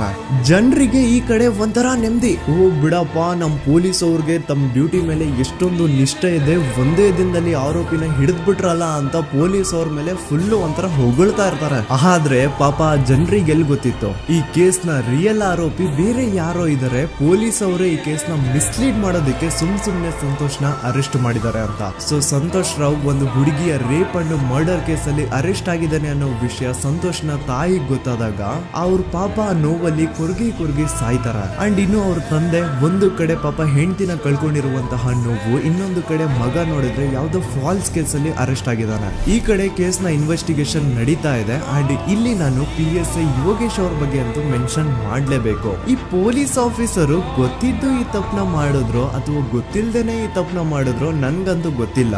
ಸೊ ಇವ್ರು ಏನ್ ಮಾಡ್ತಾರೆ ಅಂತಂದ್ರೆ, ಸೌಜನ್ಯನ ಬಾಡಿನ ಪೋಸ್ಟ್ ಮಾರ್ಟಮ್ ಗೆ ಕಳಿಸಿದಾಗ ಡಾಕ್ಟರ್ಸ್ ಹಂಗೋ ಹಿಂಗೋ ಮಾಡಿ ಇಂದ ಕೆಲವೊಂದು ಸ್ಪರ್ಮ್ ನ ಸ್ಯಾಂಪಲ್ಸ್ ಕಲೆಕ್ಟ್ ಮಾಡ್ತಾರೆ. ಅದನ್ನ ಅವರು PSI ಯೋಗೇಶ್ಗೆ ಕೊಟ್ಟು ಇದನ್ನ ವಿತಿನ್ 72 ಅವರ್ಸ್ ಒಳಗಡೆ ಇನ್ನೊಂದು ಲ್ಯಾಬ್ ಗೆ ಸಬ್ಮಿಟ್ ಮಾಡಿ ಅಂತ ತುಂಬಾ ಕ್ಲಿಯರ್ ಆಗಿ ಹೇಳ್ತಾರೆ. ಆದ್ರೆ PSI ಯೋಗೇಶ್ ಆ ಸ್ಪರ್ಮ್ ಸ್ಯಾಂಪಲ್ಸ್ ನ ವಿತಿನ್ 72 ಅವರ್ಸ್ ಒಳಗಡೆ ಲ್ಯಾಬ್ ಕಳ್ಸೋದಿರ್ಲಿ, ಅದನ್ನ 12 ದಿನ ಆದ್ಮೇಲೆ ಲ್ಯಾಬ್ ಕಳಿಸ್ತಾರೆ. ಅಷ್ಟೊತ್ತಿಗೆ ಆಲ್ರೆಡಿ ಆ ಸ್ಪರ್ಮ್ ಸ್ಯಾಂಪಲ್ಸ್ ಗೆಲ್ಲ ಫಂಗಸ್ ಹಿಡಿದು ಅದು ಅನ್ಫಿಟ್ ಫಾರ್ ಟೆಸ್ಟಿಂಗ್ ಅಂತ ಬರುತ್ತೆ. ಈಗ ನೀವೇ ಹೇಳಿ, ಎಂತ ಡಂಬೆಸ್ಟ್ ಪರ್ಸನ್ ಪೊಲೀಸ್ ಆಫೀಸರ್ ಆಗಿದ್ರು ಅವನ ಹತ್ರ ಒಂದು ಮರ್ಡರ್ ಕೇಸ್ ಬಂದಾಗ ಅವನ ಹತ್ರ ಇರೋ ಮೇನ್ ಸಾಕ್ಷಿನೇ, ಮೇನ್ ಎವಿಡೆನ್ಸ್ ಆ ಹುಡುಗಿಯ ಕಲೆಕ್ಟ್ ಆಗುವಂತಹ ಸ್ಪರ್ಮ್ ಸ್ಯಾಂಪಲ್ಸ್. ಸೊ ಅದನ್ನ ಮೊದಲು ಲ್ಯಾಬ್ ಕಳಿಸಿ ಅದನ್ನ ಐಡೆಂಟಿಫೈ ಮಾಡೋದು ಪೊಲೀಸ್ ಅವರ ಫಸ್ಟ್ ಡ್ಯೂಟಿ. ಆದ್ರೆ ಇಲ್ಲಿ PSI ಯೋಗೇಶ್ ಅವರು ಇದನ್ನೇ ಮರ್ತು ಹೋದ್ರು ಅಂತ ನೋಡಿ. ಯಾವುದೇ ಒಂದು ಕೇಸ್ ಅಲ್ಲಿ ಪೊಲೀಸ್ ಅವರು ಆದಷ್ಟು ಎವಿಡೆನ್ಸ್ ನ ಕಲೆಕ್ಟ್ ಮಾಡೋದಕ್ಕೆ ಟ್ರೈ ಮಾಡ್ತಾರೆ. ಆದ್ರೆ ಈ ಒಂದು ಕೇಸ್ ಅಲ್ಲಿ ಮಾತ್ರ ಪೊಲೀಸ್ ಅವರು ಎವಿಡೆನ್ಸ್ ನ ಕಲೆಕ್ಟ್ ಮಾಡೋ ಬದಲಾಗಿ ಎವಿಡೆನ್ಸ್ ನ ಡಿಸ್ಟ್ರಾಯ್ ಮಾಡೋದ್ರಲ್ಲಿ ಮುಂದೆ ಇದ್ರು. ಅಷ್ಟೇ ಅಲ್ಲದೆ ಈ ಪೊಲೀಸ್ ಆಫೀಸರ್ ಸೇರ್ಕೊಂಡು ಸಂತೋಷ್ ರಾವ್ಗೆ ಸೆಲ್ ಅಲ್ಲಿ ಎಂತ ಟಾರ್ಚರ್, ಎಂತ ಹಿಂಸೆ ಕೊಡ್ತಾರೆ ಅಂದ್ರೆ ನೆನ್ಸ್ಕೊಂಡ್ರೆ ಮೈ ಜುಮ್ ಅನ್ನುತ್ತಾ. ಹೊಡಿಯೋದು, ಕೆಟ್ಟದಾಗ ಬೈಯೋದು, ಇದೆಲ್ಲ common. Most brutal parties Santosh ರಾವ್ನ ಪ್ಯಾಂಟ್ ಬಿಚ್ಚಿ ಅವನ ಪ್ರೈವೇಟ್ ಪಾರ್ಟ್ ಮೇಲೆ ಬಿಸಿ ಬಿಸಿ ಕುದೀತಾ ಇರುವಂತಹ ನೀರ್ ಚಲ್ತಾರ. ಈ ಕ್ರೈಮ್ ನೀನೇ ಮಾಡಿದೀಯ ಅಂತ ಒಪ್ಕೋ, ಇಲ್ಲ ಅಂತಂದ್ರೆ ನಿನ್ನ ಸೆಲ್ ಒಳಗಡೆನೆ ಸಾಯಿಸ್ಬಿಡ್ತೀವಿ, ನಿನ್ನ ತಂದೆ ತಾಯಿ ಎಲ್ರು ಸಾಯಿಸ್ಬಿಡ್ತೀವಿ ಅಂತ ಬ್ಲಾಕ್ ಮೇಲ್ ಮಾಡ್ತಾರ. ನೋಡಿ, ಸಂತೋಷ್ ರಾವ್ ಜಾಗದಲ್ಲಿ ನನ್ನಂತ ನಿಮ್ಮಂತ ನಾರ್ಮಲ್ ಪರ್ಸನ್ ಯಾರಾದ್ರೂ ಇದ್ದಿದ್ರೆ ಪೊಲೀಸ್ ಅವರು ಕೊಡ್ತಿರುವಂತಹ ಹಿಂಸೆನ ತಡ್ಕೊಳಕ್ಕಾಗದೆ ಆ ಕ್ರೈಮ್ ಮಾಡಿಲ್ಲ ಅಂದ್ರೂ ಮಾಡಿದೀನಿ ಅಂತ ಒಪ್ಕೊಬಿಡ್ತಾ ಇದ್ವಿ. ಆದ್ರೆ ಸಂತೋಷ್ ರಾವ್ ಮೆಂಟಲಿ ಇಲ್ಲಿರೋದೇ ಅವನ್ಗೆ ಅಡ್ವಾಂಟೇಜ್ ಆಗೋಯ್ತು. ಪೊಲೀಸ್ಗಳು ಸಂತೋಷ್ ರಾವ್ಗೆ ಎಷ್ಟೇ ಹೊಡೆದ್ರು, ಎಷ್ಟೇ ಬೈದ್ರು, ಎಷ್ಟೇ ಬ್ಲಾಕ್ ಮೇಲ್ ಮಾಡಿದ್ರು ಸಂತೋಷ್ ರಾವ್ ಬಾಯಲ್ಲಿ ನಾನ್ ಈ ಕ್ರೈಮ್ ನ ಮಾಡಿಲ್ಲ ಅಂತಾನೆ ಬರುತ್ತೆ ಹೊರತು ಆ ಕ್ರೈಮ್ ನ ಅವನು ಒಪ್ಕೊಳ್ಳೋದೇ ಇಲ್ಲ. ದೆನ್ ಕೋರ್ಟ್ ಟ್ರಯಲ್ಸ್ ಸ್ಟಾರ್ಟ್ ಆಗುತ್ತೆ. ಈ ಕ್ರೈಮ್ ನ ಸಂತೋಷೇ ಮಾಡಿದಾನೆ ಅಂತ ಸೌಜನ್ಯ ಕಡೆಯ ಲಾಯರ್ ವಾದ ಮಾಡ್ತಾನೆ. ಅದಕ್ಕೆ ಆಪೋಸಿಟ್ ಆಗಿ ಸಂತೋಷ್ ರಾವ್ ಕಡೆಯಿಂದ ಒಬ್ರು ಲಾಯರ್ ಇಲ್ಲ, ಸಂತೋಷ್ ರಾವ್ ಈ ಕ್ರೈಮ್ ನ ಮಾಡ್ಲಿಕ್ಕೆ ಸಾಧ್ಯನೇ ಇಲ್ಲ ಅಂತ ವಾದ ಮಾಡ್ತಿರ್ತಾರೆ. ಅಂಡ್ ಕೋರ್ಟ್ ಇಂದ ಆಚೆಗಡೆ ಸಂತೋಷ್ ರಾವ್ ನ ಅಗೇನ್ಸ್ಟ್ ಸ್ಟೂಡೆಂಟ್ಸ್ ಪ್ರೊಟೆಸ್ಟ್ ನಡೆಯುತ್ತೆ, ಪಬ್ಲಿಕ್ ಪ್ರೊಟೆಸ್ಟ್ ನಡೆಯುತ್ತೆ. ಅರೆಸ್ಟ್ ಆಗಿರುವಂತಹ ಸಂತೋಷ್ ರಾವ್ಗೆ ಗಲ್ಲಿಗೇರಿಸ್ರಿ ಅಂತ ಅವ್ರು ಡಿಮ್ಯಾಂಡ್ ಮಾಡ್ತಿರ್ತಾರೆ. ಸೊ ಹೀಗೆ ಒಂದು 2-3 ವರ್ಷ ಕಳೆದು ಹೋಗುತ್ತೆ. ನಂತರ ಒಂದು ಕೋರ್ಟ್ ಟ್ರಯಲ್ ಅಲ್ಲಿ ಸಂತೋಷ್ ರಾವ್ ಪರವಾಗಿ ಹೋರಾಡ್ತಿದ್ದಂತಹ ಲಾಯರ್ ಯಾಕೆ ಈ ಕೇಸ್ ಅಲ್ಲಿ ಸಂತೋಷ್ ಆರೋಪಿ ಅಲ್ಲ ಅಂತ ಪ್ರೂವ್ ಮಾಡ್ಲಿಕ್ಕೆ ಕೆಲವೊಂದು ಪಾಯಿಂಟ್ಸ್ ನ ಮುಂದೆ ಇಡ್ತಾರೆ. ಅದೇನಂತಂದ್ರೆ, ಮೊದಲನೇದಾಗಿ ಸಂತೋಷ್ ರಾವೇ ಈ ಕ್ರೈಮ್ ನ ಮಾಡಿದಾನೆ ಅಂತ ಒಬ್ರು ಒಂದು ಐ ವಿಟ್ನೆಸ್ ಇರಲ್ಲ. ಇನ್ನೊಂದೇನು ಅಂತಂದ್ರೆ, ಯಾವೊಂದು ಕಂಡೀಷನ್ ಅಲ್ಲಿ, ಯಾವೊಂದು ಬ್ರೂಟಲ್ ಕಂಡೀಷನ್ ಅಲ್ಲಿ ಸೌಜನ್ಯನ ಬಾಡಿ ಸಿಕ್ಕಿತ್ತೋ ಅದನ್ನ ಗಮನದಲ್ಲಿಟ್ಕೊಂಡು ಸ್ವಲ್ಪ ಪ್ರಾಕ್ಟಿಕಲ್ ಆಗಿ ಥಿಂಕ್ ಮಾಡಿದ್ರೆ ಆ ಒಂದು ಭೀಕರ ಕ್ರೈಮ್ ನ ಒಬ್ನೇ ಮಾಡ್ಲಿಕ್ಕೆ ಸಾಧ್ಯನೇ ಇಲ್ಲ. ಇನ್ನೊಂದು ಪಾಯಿಂಟ್ ಏನು ಅಂತಂದ್ರೆ, ಸೌಜನ್ಯನ ಇಂದ ಪೊಲೀಸ್ ಅವ್ರಿಗೆ ಯಾವುದೇ ಸ್ಪರ್ಮ್ ಸ್ಯಾಂಪಲ್ ಸಿಗ್ಬಾರ್ದು ಅಂತ 6 ಇಂಚು ಅಷ್ಟು ಮಣ್ಣು ಹಾಕಿರ್ತಾರ. ಸೊ ಈಗ ನೀವೇ ಹೇಳಿ, ಮೆಂಟಲಿ ಇಲ್ಲಿರುವಂತಹ ಪರ್ಸನ್ಗೆ ಇಷ್ಟೊಂದು ಬುದ್ಧಿವಂತಿಕೆ ಇರುತ್ತಾ? ಅನ್ಕೊಳ್ಳಿ, ಅಷ್ಟೊಂದು ಬುದ್ಧಿವಂತಿಕೆ ಅವ್ನಿಗಿದ್ರು ಆ ಕ್ರೈಮ್ ಮಾಡಾದ್ಮೇಲೆ ಅವನ ಊರಿಂದ ಓಡ್ ಹೋಗ್ಬೋದಾಗಿತ್ತು. ಆದ್ರೆ ಮತ್ತ್ಯಾಕೆ ಅವನು ಅದೇ ಊರಲ್ಲೇ ಇರ್ತಾನೆ? ಅಂಡ್ ಸೌಜನ್ಯ ಕೊನೆಯದಾಗಿ ಪ್ರಕೃತಿ ಹಾಸ್ಪಿಟಲ್ ಮುಂದ್ಗಡೆಯಿಂದ ನಡ್ಕೊಂಡು ಹೋಗ್ತಾ ಇರ್ಬೇಕಾದ್ರೆ ಆ ಪ್ರಕೃತಿ ಹಾಸ್ಪಿಟಲ್ ನ ಸೆಕ್ಯೂರಿಟಿ ಗಾರ್ಡ್ ನೋಡ್ತಾನೆ. ಅಂಡ್ ಪ್ರಕೃತಿ ಹಾಸ್ಪಿಟಲ್ ನ ಆಚೆಗಡೆ CCTV ಕ್ಯಾಮ್ರಾನು ಇರುತ್ತೆ. ಸಡನ್ಲಿ ಆ CCTV ಫುಟೇಜ್ ಕೂಡ ಕಾಣೆ ಆಗ್ಬಿಡುತ್ತಾ. ಇನ್ನೊಂದೇನು ಅಂತಂದ್ರೆ, ಸೌಜನ್ಯನ ಮರ್ಡರ್ ಆಗಿದ್ದು ನೆಕ್ಸ್ಟ್ ದಿನಾನೇ ಪೊಲೀಸ್ ಅವರು ಆರೋಪಿನ ಹಿಡಿದ್ರು. ಸೊ ಹಾಗಿದ್ದಾಗ ಆ ಕಲೆಕ್ಟ್ ಮಾಡಿರುವಂತಹ ಸ್ಪರ್ಮ್ ಸ್ಯಾಂಪಲ್ಸ್ ನ ಲ್ಯಾಬ್ ಗೆ ಕಳಿಸಿ ಇವನೇ ಆರೋಪಿ ಅಂತ ಕನ್ಫರ್ಮ್ ಮಾಡೋ ಬದಲಾಗಿ ಯಾಕೆ ಪೊಲೀಸ್ ಅವರು ಆ ಸ್ಪರ್ಮ್ ಸ್ಯಾಂಪಲ್ಸ್ ನ ತಮ್ಮ ಹತ್ರನೇ ಇಟ್ಕೊಂಡು 12 ದಿನವರೆಗೂ ಅದಕ್ಕೆ ಫಂಗಸ್ ಹಿಡಿಯೋವರೆಗೂ ಕಾದು ಆಮೇಲೆ ಅದನ್ನ ಲ್ಯಾಬ್ ಕಳಿಸಿದ್ರು. ಅಂಡ್ ಮೇನ್ ಇಂಪಾರ್ಟೆಂಟ್ ಆಗಿ ಸಂತೋಷ್ ರಾವ್ಗೆ ಒಂದು ಗುಪ್ತ ರೋಗ ಇರುತ್ತೆ, ಅದೇ ಫಿಮೋಸಿಸ್ ಅಂತ. ಈ ಕಾಯಿಲೆ ಏನು ಅಂತ ನಾನು ಈ ವಿಡಿಯೋದಲ್ಲಿ ಡೀಟೇಲ್ಡ್ ಆಗಿ ಎಕ್ಸ್ಪ್ಲೇನ್ ಮಾಡ್ಲಿಕ್ಕೆ ಆಗಲ್ಲ. ಜಸ್ಟ್ ತಿಳ್ಕೊಳ್ಳಿ, ಈ ಒಂದು ಕಾಯಿಲೆ ಇರೋರು ಇಂಟಿಮಸಿ ಮಾಡ್ಲಿಕ್ಕೆ ಆಗಲ್ಲ. ಇನ್ ಕೇಸ್ ಮಾಡಿದ್ರು ಅವರು ಸುಖ ಅಲ್ಲ ನರಕ ಕಾಣ್ತಾರ. ಸೊ ಇಷ್ಟೆಲ್ಲ ವ್ಯಾಲಿಡ್ ಪಾಯಿಂಟ್ಸ್, ಇಷ್ಟೆಲ್ಲ ಫ್ಯಾಕ್ಟ್ಸ್ ಕಣ್ ಮುಂದೆ ಇರ್ಬೇಕಾದ್ರೆ ಸ್ಟಿಲ್ ಪೊಲೀಸ್ ಅವರು ಯಾಕೆ ಈ ಕ್ರೈಮ್ ನ ಸಂತೋಷ್ ರಾವೇ ಮಾಡಿದಾನೆ ಅಂತ ಇವನ್ ಹಿಂದೆ ಬಿದ್ದಿದ್ದಾರೆ? ಯಾಕೆ ಅವರು ಈ ಕ್ರೈಮ್ ಇವನ್ ಬಿಟ್ರೆ ಬೇರೆ ಯಾರಾದ್ರೂ ಮಾಡಿರ್ಬೋದಲ್ಲ ಅಂತ ಆ ಆಂಗಲ್ ಅಲ್ಲಿ ಇನ್ವೆಸ್ಟಿಗೇಷನ್ ಮಾಡ್ತಿಲ್ವಲ್ಲ ಅಂತ ಪೊಲೀಸ್ ಅವರ ಇನ್ವೆಸ್ಟಿಗೇಷನ್ ಮೇಲೆ ಈಗ ಕ್ವಶನ್ ಬರುತ್ತೆ. So after hearing all of this, ಎಲ್ಲರಿಗೂ ಈಗ ಪೊಲೀಸ್ ಅವರ ಇನ್ವೆಸ್ಟಿಗೇಷನ್ ಇನ್ವೆಸ್ಟಿಗೇಷನ್ ಮೇಲೆ ಡೌಟ್ ಬರುತ್ತೆ. ಅಂಡ್ ಈವನ್ ಸೌಜನ್ಯ ಅವ್ರ ಮನೆಯವರು ಕೂಡ ನಿಜವಾದ ಆರೋಪಿ ಸಂತೋಷ್ ಅಲ್ಲ ಅಂತ ತಮ್ಮ ಅಭಿಪ್ರಾಯನ ವ್ಯಕ್ತಪಡಿಸ್ತಾರೆ. ಆಗ ಅಲ್ಲಿವರೆಗೂ ಸಂತೋಷ್ ರಾವ್ನ ಗಲ್ಲಿಗೇರಿಸಿ ಅಂತ ಏನು student protest and public protest ಎಲ್ಲ ನಡೀತಾ ಇತ್ತು, ಈಗ ಅದೆಲ್ಲ ನಿಂತು ಹೋಗಿ ಎಲ್ಲಾ ಹೇಟ್ರೇಡ್ ಪೊಲೀಸ್ ಅವ್ರ ಕಡೆಗೆ ಹೋಗುತ್ತೆ. ಪೊಲೀಸ್ ಅವರು ಈ ಕೇಸಲ್ಲಿ ಕರಪ್ಟ್ ಆಗಿದ್ದಾರೆ, ಪೊಲೀಸ್ ಅವರೇ ಸತ್ಯ ಮುಚ್ಚಿಡ್ಲಿಕ್ಕೆ ಟ್ರೈ ಮಾಡ್ತಿದ್ದಾರೆ. ಹಾಗಾಗಿ ಈ ಕೇಸ್ ನ ಇನ್ಮುಂದೆ ಪೊಲೀಸ್ ಅವರಲ್ಲದೆ ಸಿಬಿಐ ಅವರು ಇನ್ವೆಸ್ಟಿಗೇಷನ್ ಮಾಡಬೇಕು, ಈ ಕೇಸ್ ನ ಸಿಬಿಐ ಒಪ್ಸಿ ಅಂತ ಅಗೇನ್ ಪ್ರೊಟೆಸ್ಟ್ ಗಳು ಸ್ಟಾರ್ಟ್ ಆಗ್ತವೆ. ಸೊ ಧರ್ಮಸ್ಥಳದಲ್ಲಿ ಇಷ್ಟೊಂದು ಹೋರಾಟಗಳಾಗ್ತಿದಾವೆ, ಒಬ್ಳು ಹುಡುಗಿ ಜೊತೆ ಇಷ್ಟೊಂದು ಅನ್ಯಾಯ ಆಗಿದೆ, ಆದ್ರೂ ಸಹ ಧರ್ಮಾಧಿಕಾರಿ ಏನು ಮಾತೇ ಆಡ್ತಿಲ್ವಲ್ಲ ಈ ಹುಡುಗಿ ಬಗ್ಗೆ ಅಂತ ಜನರು ಪ್ರಶ್ನೆ ಮಾಡಿದಾಗ ಆಗ ಧರ್ಮಾಧಿಕಾರಿನೂ ಜನರು ಮುಂದೆ ಬಂದ್ಬಿಟ್ಟು ಈ ಕೇಸ್ ನ ಸಿಬಿಐ ಒಪ್ಸಿ ಅಂತ ಹೋರಾಟ ಮಾಡ್ತಾರ. ನಂತರ ಈ ಒಂದು ಕೇಸು ಪೊಲೀಸ್ ಅವರಿಂದ ಸಿಬಿಐ ಕೈಗೆ ಹೋಗುತ್ತೆ. ಸಿಬಿಐ ಕೈಗೆ ಹೋಗಿದ ತಕ್ಷಣ ಇಲ್ಲೇನು ಸತ್ಯ ಹೊರಗೆ ಬಂದಿಲ್ಲ. ಆ ಸಿಬಿಐ ಅವರು 3-4 ವರ್ಷ ಟೈಮ್ ತಗೊಂಡು ಮತ್ತೆ ಈ ಒಂದು ಕೇಸ್ ನ ರೀ ಇನ್ವೆಸ್ಟಿಗೇಷನ್ ಮಾಡ್ತಾರೆ. ಆದ್ರೆ ಅಲ್ಲೇನು ಇನ್ವೆಸ್ಟಿಗೇಷನ್ ಮಾಡ್ಲಿಕ್ಕೆ ಉಳಿದೇ ಇರಲ್ಲ. ಆ ಪೊಲೀಸ್ ಅವರು ಅವ್ರ ಕೈಯಲ್ಲಿ ಈ ಕೇಸು ಇದ್ದಷ್ಟು ದಿನ ಎಷ್ಟಾಗುತ್ತೋ ಅಷ್ಟು ಎವಿಡೆನ್ಸ್ ನ ಡಿಸ್ಟ್ರಾಯ್ ಮಾಡ್ಬಿಟ್ಟಿರ್ತಾರ. ಸೊ ಹಾಗಾಗಿ ಅಲ್ಲಿ ಸಿಬಿಐ ಅವ್ರಿಗೆ ಇನ್ವೆಸ್ಟಿಗೇಷನ್ ಮಾಡ್ಲಿಕ್ಕೆ ಏನ್ ಉಳಿದೇ ಇರಲ್ಲ. ಆದ್ರೂ ಸ್ಟಿಲ್ ಅವರು 3-4 ಇಯರ್ಸ್ ಟೈಮ್ ತಗೊಂಡು ನಂತರ ಫೈನಲಿ ಒಂದು ರಿಪೋರ್ಟ್ ನ ಕೋರ್ಟ್ ಗೆ ಸಬ್ಮಿಟ್ ಮಾಡ್ತಾರೆ. ಅಂಡ್ ಸಿಬಿಐ ಅವರು ಕೋರ್ಟ್ ಗೆ ಸಬ್ಮಿಟ್ ಮಾಡಿರುವಂತಹ ಆ ಒಂದು ರಿಪೋರ್ಟ್ ಅಲ್ಲಿ ಏನಿತ್ತು ಅಂದ್ರೆ ಸಿಬಿಐ ಇನ್ವೆಸ್ಟಿಗೇಷನ್ ಕನ್ಫರ್ಮ್ಸ್ ದಟ್ ಈ ಒಂದು ಕ್ರೈಮ್ ನ ಸಂತೋಷ್ ರಾವೇ ಮಾಡಿದಾನೆ ಅಂತ. ಆದ್ರೆ ಐರೋನಿ ಈಸ್ ಇದೇ ಒಂದು ರಿಪೋರ್ಟ್ ಅಲ್ಲಿ ಇವ್ರು ಏನ್ ಹೇಳ್ತಾರೆ ಅಂದ್ರೆ ಅವ್ರಿಗೆ ಯಾವುದೇ ತರ ಎವಿಡೆನ್ಸ್ ಸಿಕ್ಕಿಲ್ಲ ಅಂತ. ಯಾಕಂದ್ರೆ ಈ ಸೌಜನ್ಯ ಕೇಸು ಪೊಲೀಸ್ ಅವ್ರ ಕೈಯಲ್ಲಿ ಇದ್ದಾಗ ಪೊಲೀಸ್ ಅವರು ತಮ್ಮ ನಿರ್ಲಕ್ಷ್ಯದಿಂದ ಎಲ್ಲಾ ಎವಿಡೆನ್ಸ್ ನ ಕಳ್ಕೊಂಡ್ಬಿಟ್ಟಿರ್ತಾರೆ. ಅಂತದ್ರಲ್ಲಿ ಯಾವ ಒಂದು ಆಧಾರದ ಮೇಲೆ ಇವರು ಸಂತೋಷ್ ರಾವೇ ಈ ಕ್ರೈಮ್ ನ ಮಾಡಿದ್ದಾರೆ ಅಂತ ಕ್ವಶನ್ ಮಾಡಿದಾಗ ಸಿಬಿಐ ಅವ್ರ ಕಡೆಯಿಂದ ನೋ ಆನ್ಸರ್. ನೋಡಿ, ಮೊದ್ಲು ಈ ಒಂದು ಕೇಸ್ ನ ಪೊಲೀಸ್ ಅವರು ಇನ್ವೆಸ್ಟಿಗೇಷನ್ ಮಾಡಿ ನಂತರ ಈ ಒಂದು ಕೇಸು ಸಿಬಿಐ ಅವ್ರ ಕೈಗೆ ಹೋಗಿ ಅವರು 3-4 ವರ್ಷ ಟೈಮ್ ತಗೊಂಡು ಇನ್ವೆಸ್ಟಿಗೇಷನ್ ಮಾಡಿ ದೆನ್ ಫೈನಲ್ ರಿಪೋರ್ಟ್ ನ ಕೋರ್ಟ್ ಗೆ ಸಬ್ಮಿಟ್ ಮಾಡೋಷ್ಟರಲ್ಲಿ ಸುಮಾರು 5-6 ವರ್ಷ ಕಳೆದು ಹೋಗಿರುತ್ತೆ. ಅಂಡ್ ಸ್ಟಿಲ್ ಈ ಒಂದು ಕೇಸಲ್ಲಿ ಏನೂ ಕನ್ಕ್ಲೂಷನ್ ಸಿಕ್ಕಿರಲ್ಲ. ಎವ್ರಿ ಇಯರ್ ಸೌಜನ್ಯನ ಬರ್ತ್ಡೇ ಇದ್ದಾಗ ಅಥವಾ ತಿಥಿ ಇದ್ದಾಗ ಅವಳನ್ನ ನೆನೆಸ್ಕೊಂಡು ಅವಳ ಹೆಸರಲ್ಲಿ public protest and student protest ನಡೀತಾನೆ ಇರ್ತವೆ. ಸೊ ಒಂದು ದಿನ ಈ ಒಂದು ಪ್ರೊಟೆಸ್ಟ್ ಗಳ ನ್ಯೂಸ್ ಗಿರೀಶ್ ಮುಟ್ಟಣ್ಣನವರ ಗಮನಕ್ಕೆ ಬರುತ್ತೆ. ಯಾರು ಈ ಗಿರೀಶ್ ಮುಟ್ಟಣ್ಣನವರ ಅಂದ್ರೆ ಇವರು very honest X police man. ನೀವು ನಂಬಲ್ಲ, ಇವ್ರು ಪೊಲೀಸ್ ಆಫೀಸರ್ ಇದ್ದಾಗ ಪಬ್ಲಿಕ್ ಅಲ್ಲಿ ಒಬ್ಬ MLA ಹೊಡೆದಿರ್ತಾರ. ಅಷ್ಟೇ ಅಲ್ಲ, ಪೊಲೀಸ್ ಡಿಪಾರ್ಟ್ಮೆಂಟ್ ಅಲ್ಲಿ ಕರಪ್ಷನ್ ಇದೆ, ಕರಪ್ಷನ್ ಇದ್ದಿದ್ ಕಡೆ ನಾನ್ ಇರಲ್ಲ ಅಂತ ಹೇಳ್ಬಿಟ್ಟು ತಮ್ಮ ಪೊಲೀಸ್ ಡ್ಯೂಟಿನ ಬಿಟ್ಬಿಟ್ಟು ಈಗ ಸಮಾಜದಲ್ಲಿ ಏನೇ ಅನ್ಯಾಯ ಆಗಿದ್ರು ಅದ್ರ ಅಗೇನ್ಸ್ಟ್ ವಾಯ್ಸ್ ರೈಸ್ ಮಾಡ್ತಿದಾರ. ಸೊ ಈ ಗಿರೀಶ್ ಮುಟ್ಟಣ್ಣನವರಿಗೆ ಸೌಜನ್ಯ ಕೇಸ್ ಬಗ್ಗೆ ಗೊತ್ತಾದಾಗ ಅವ್ರಿಗೆ ಈ ಕೇಸು ತುಂಬಾನೇ ಕಾಡುತ್ತೆ. ಅಲ್ಲ, ಇಷ್ಟೊಂದು ವರ್ಷಗಳಾಗೋಯ್ತು ಆ ಹುಡುಗಿ ಜೊತೆ ಅನ್ಯಾಯ ಆಗಿ, ಸ್ಟಿಲ್ ಈ ಒಂದು ಕೇಸ್ ನ ಕನ್ಕ್ಲೂಷನ್ ಸಿಕ್ತಿಲ್ವಲ್ಲ, ಏನ್ ನಡೀತಿದೆ ಧರ್ಮಸ್ಥಳದಲ್ಲಿ ಅರ್ಥ ಆಗ್ತಿಲ್ವಲ್ಲ ಅಂತ ಈ ಗಿರೀಶ್ ಅವರು ತಮ್ಮ ಹಳೆ ಪೊಲೀಸ್ ಕಾಂಟ್ಯಾಕ್ಟ್ಸ್ ನ ಯೂಸ್ ಮಾಡ್ಕೊಂಡು ಆ ಸೌಜನ್ಯ ಕೇಸ್ ಫೈಲ್ ನ ಒಂದು ಕಾಪಿನ ತಮ್ಮ ಹತ್ರ ತರಿಸ್ಕೋತಾರ. ಆ ಒಂದು ಕೇಸ್ ಫೈಲ್ ಅಲ್ಲಿ ಸೌಜನ್ಯ ಬಗ್ಗೆ ಅಷ್ಟೇ ಅಲ್ಲದೆ ಸಂತೋಷ್ ರಾವ್ ಬಗ್ಗೆನೂ ಇನ್ಫಾರ್ಮೇಶನ್ ಇರುತ್ತೆ. ಅಂಡ್ ಗಿರೀಶ್ ಅವರು ಸಂತೋಷ್ ಬಗ್ಗೆ ಇರುವಂತಹ ಇನ್ಫಾರ್ಮೇಶನ್ ನೋಡ್ತಾ ಇರ್ಬೇಕಾದ್ರೆ ಅವರು ಒಂದು ವಿಷಯನ ನೋಟಿಸ್ ಮಾಡ್ತಾರ. ಅದೇನಂತಂದ್ರೆ ಪೊಲೀಸ್ ಅವರು ಸಂತೋಷ್ ರಾವ್ನ ಬರೀ ಸೌಜನ್ಯ ಕೇಸಲ್ಲಿ ಒಂದೇ ಫಿಟ್ ಮಾಡಿರಲ್ಲ, ಸೌಜನ್ಯ ಸಾಯೋಕ್ಕಿಂತ 20 ದಿನ ಹಿಂದೆ ಧರ್ಮಸ್ಥಳದಲ್ಲೇ ನಡೆದಿರುವಂತಹ ಒಂದು ಕ್ರೈಮ್ ಅಲ್ಲಿನೂ ಸಹ ಸಂತೋಷ್ ರಾವೇ ಆರೋಪಿ ಅಂತ ಮೆನ್ಷನ್ ಮಾಡಿರ್ತಾರ. ಸೊ ಸೌಜನ್ಯ ಕೇಸ್ ಬಿಟ್ಟು ಆ ಇನ್ನೊಂದು ಕೇಸ್ ಯಾವುದು, ಅದಕ್ಕೂ ಸಂತೋಷ್ಗೂ ಏನ್ ಸಂಬಂಧ, ಅದ್ರಲ್ಲಿ ಯಾಕೆ ಸಂತೋಷ್ನ ಪೊಲೀಸ್ ಅವರು ಫಿಟ್ ಮಾಡಿದ್ರು ಅಂತ ಪ್ರತಿಯೊಂದು ಹೇಳ್ತೀನಿ. ಆದ್ರೆ ನಾನಿಲ್ಲಿ ಯಾರ್ದೂ ರಿಯಲ್ ನೇಮ್ಸ್ ನ ಬಳಸಲ್ಲ. ಯಾಕಂದ್ರೆ ಮುಂದೆ ಕೇಸಲ್ಲಿ ತುಂಬಾ ದೊಡ್ಡ ಪವರ್ಫುಲ್ ವ್ಯಕ್ತಿಗಳ ಹೆಸರುಗಳು ಬರ್ತವೆ. ಅಂಡ್ ನನ್ ವಿಡಿಯೋ ಯೂಟ್ಯೂಬ್ ಇಂದ ಡಿಲೀಟ್ ಆಗೋದು ನನ್ಗೆ ಇಷ್ಟ ಇಲ್ಲ. ಹಾಗಾಗಿ ನಾನಿಲ್ಲಿ ಯಾರ್ದೂ ರಿಯಲ್ ನೇಮ್ಸ್ ನ ಬಳಸ್ತಿಲ್ಲ. ಬಟ್ ಯಾರ ಬಗ್ಗೆ ಹೇಳ್ತಿದ್ದೀನಿ ಅಂತ ಒಂದ್ ಸ್ವಲ್ಪ ನೀವೇ ಅರ್ಥ ಮಾಡ್ಕೊಳ್ಳಿ.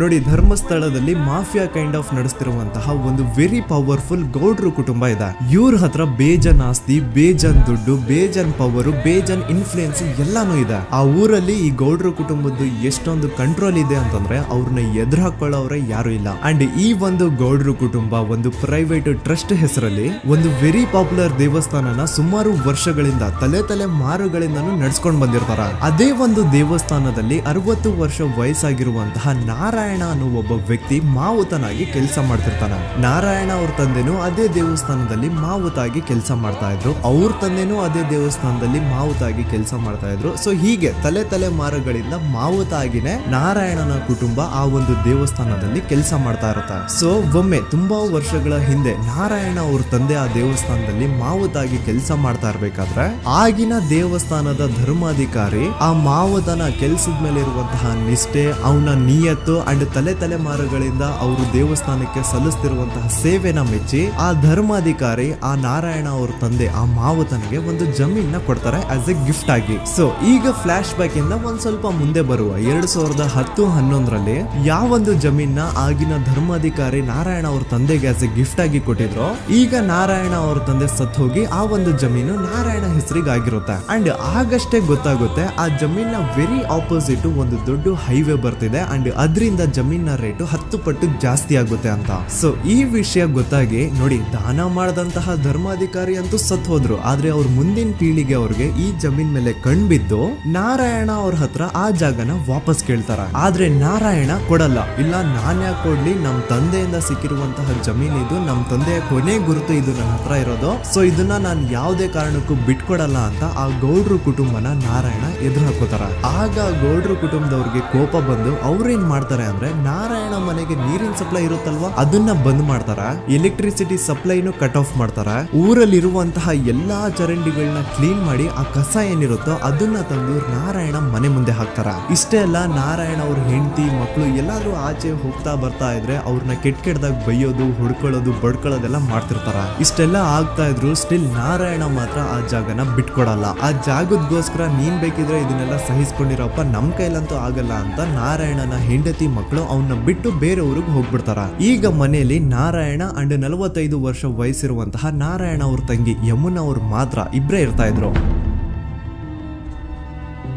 ಸೊ ಒಂದೊಳ್ಳೆ ಅವಕಾಶ ನೋಡ್ಕೊಂಡು 21 ಸೆಪ್ಟೆಂಬರ್ 2012 ಮನೆಯಲ್ಲಿ ನಾರಾಯಣ ಹಾಗೂ ಯಮುನಾ ಇರ್ಬೇಕಾದ್ರೆ ಯಾರೋ ಮನೆ ಒಳಗಡೆ ನುಗ್ಗಿ ನಾರಾಯಣನ್ಗೆ ಹೊಡೆದು ಯಮುನಾಗೂ ಸಹ ಹೊಡೆದು ನಂತರ ಅವಳು ಮಾಡಿ ದೆನ್ ನಾರಾಯಣ ಹಾಗೂ ಯಮುನನ ತಲೆನ ಒಂದು ರುಬ್ಬಗುಂಡಿಂದ ಚಚ್ಚಿ ಸಾಯಿಸ್ಬಿಡ್ತಾರ. ಈ ಕೊಲೆ ಆಗಿದ್ದು ಕಳ್ಳತನಗೋಸ್ಕರ ಅಂತ ಪೊಲೀಸ್ ಅವರು ತಮ್ಮ ರಿಪೋರ್ಟ್ ಅಲ್ಲಿ ಬರೀತಾರ. ಆದ್ರೆ ಪಾಯಿಂಟ್ ಏನ್ ಗೊತ್ತಾ, ಆ ಮನೇಲಿ ಒಂದ್ ಸ್ವಲ್ಪನೂ ಹಣ ಆಗ್ಲಿ ಅಥವಾ ಬಂಗಾರ ಆಗ್ಲಿ ಕಳ್ಳತನ ಆಗಿರಲ್ಲ. ಕಳ್ಳತನ ಆಗಿರೋದು ಕೇವಲ ಆ ಮೇನ್ ರೋಡ್ ಅಲ್ಲಿ ಇದ್ದಂತಹ ಪ್ರಾಪರ್ಟಿ ಪೇಪರ್ಸ್.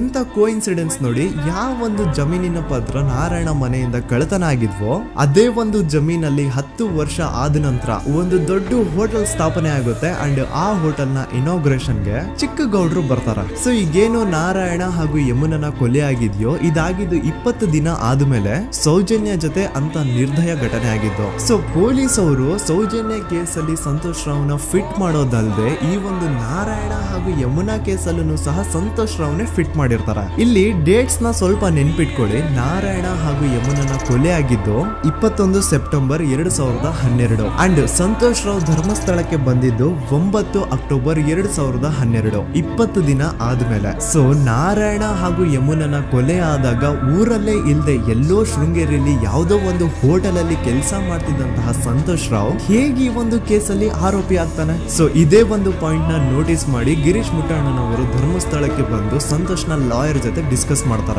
ದೆನ್ ಫೈನಲಿ ಏನೋ ತಪ್ಪು ಮಾಡದೆ ಸುಳ್ಳು ಆರೋಪಗಳಿಂದ ಕರಪ್ಟ್ ಪೊಲೀಸ್ ಆಫೀಸರ್ಸ್ ನ ಮಿಸ್ಲೀಡಿಂಗ್ ಇನ್ವೆಸ್ಟಿಗೇಷನ್ ಇಂದ ಸಂತೋಷ್ ರಾವ್ ತನ್ನ ಜೀವನದ 8-10 ವರ್ಷನ ಜೈಲಲ್ಲಿ ಕಳೆದು ಫೈನಲಿ ರಿಲೀಸ್ ಆಗ್ತಾನೆ. ಒಂಥರ ಈ ಕೇಸಿಂದ ಸಂತೋಷ್ ರಾವ್ನ ಇಡೀ ಲೈಫೇ ಸ್ಪಾಯ್ಲ್ ಆಗೋಯ್ತು.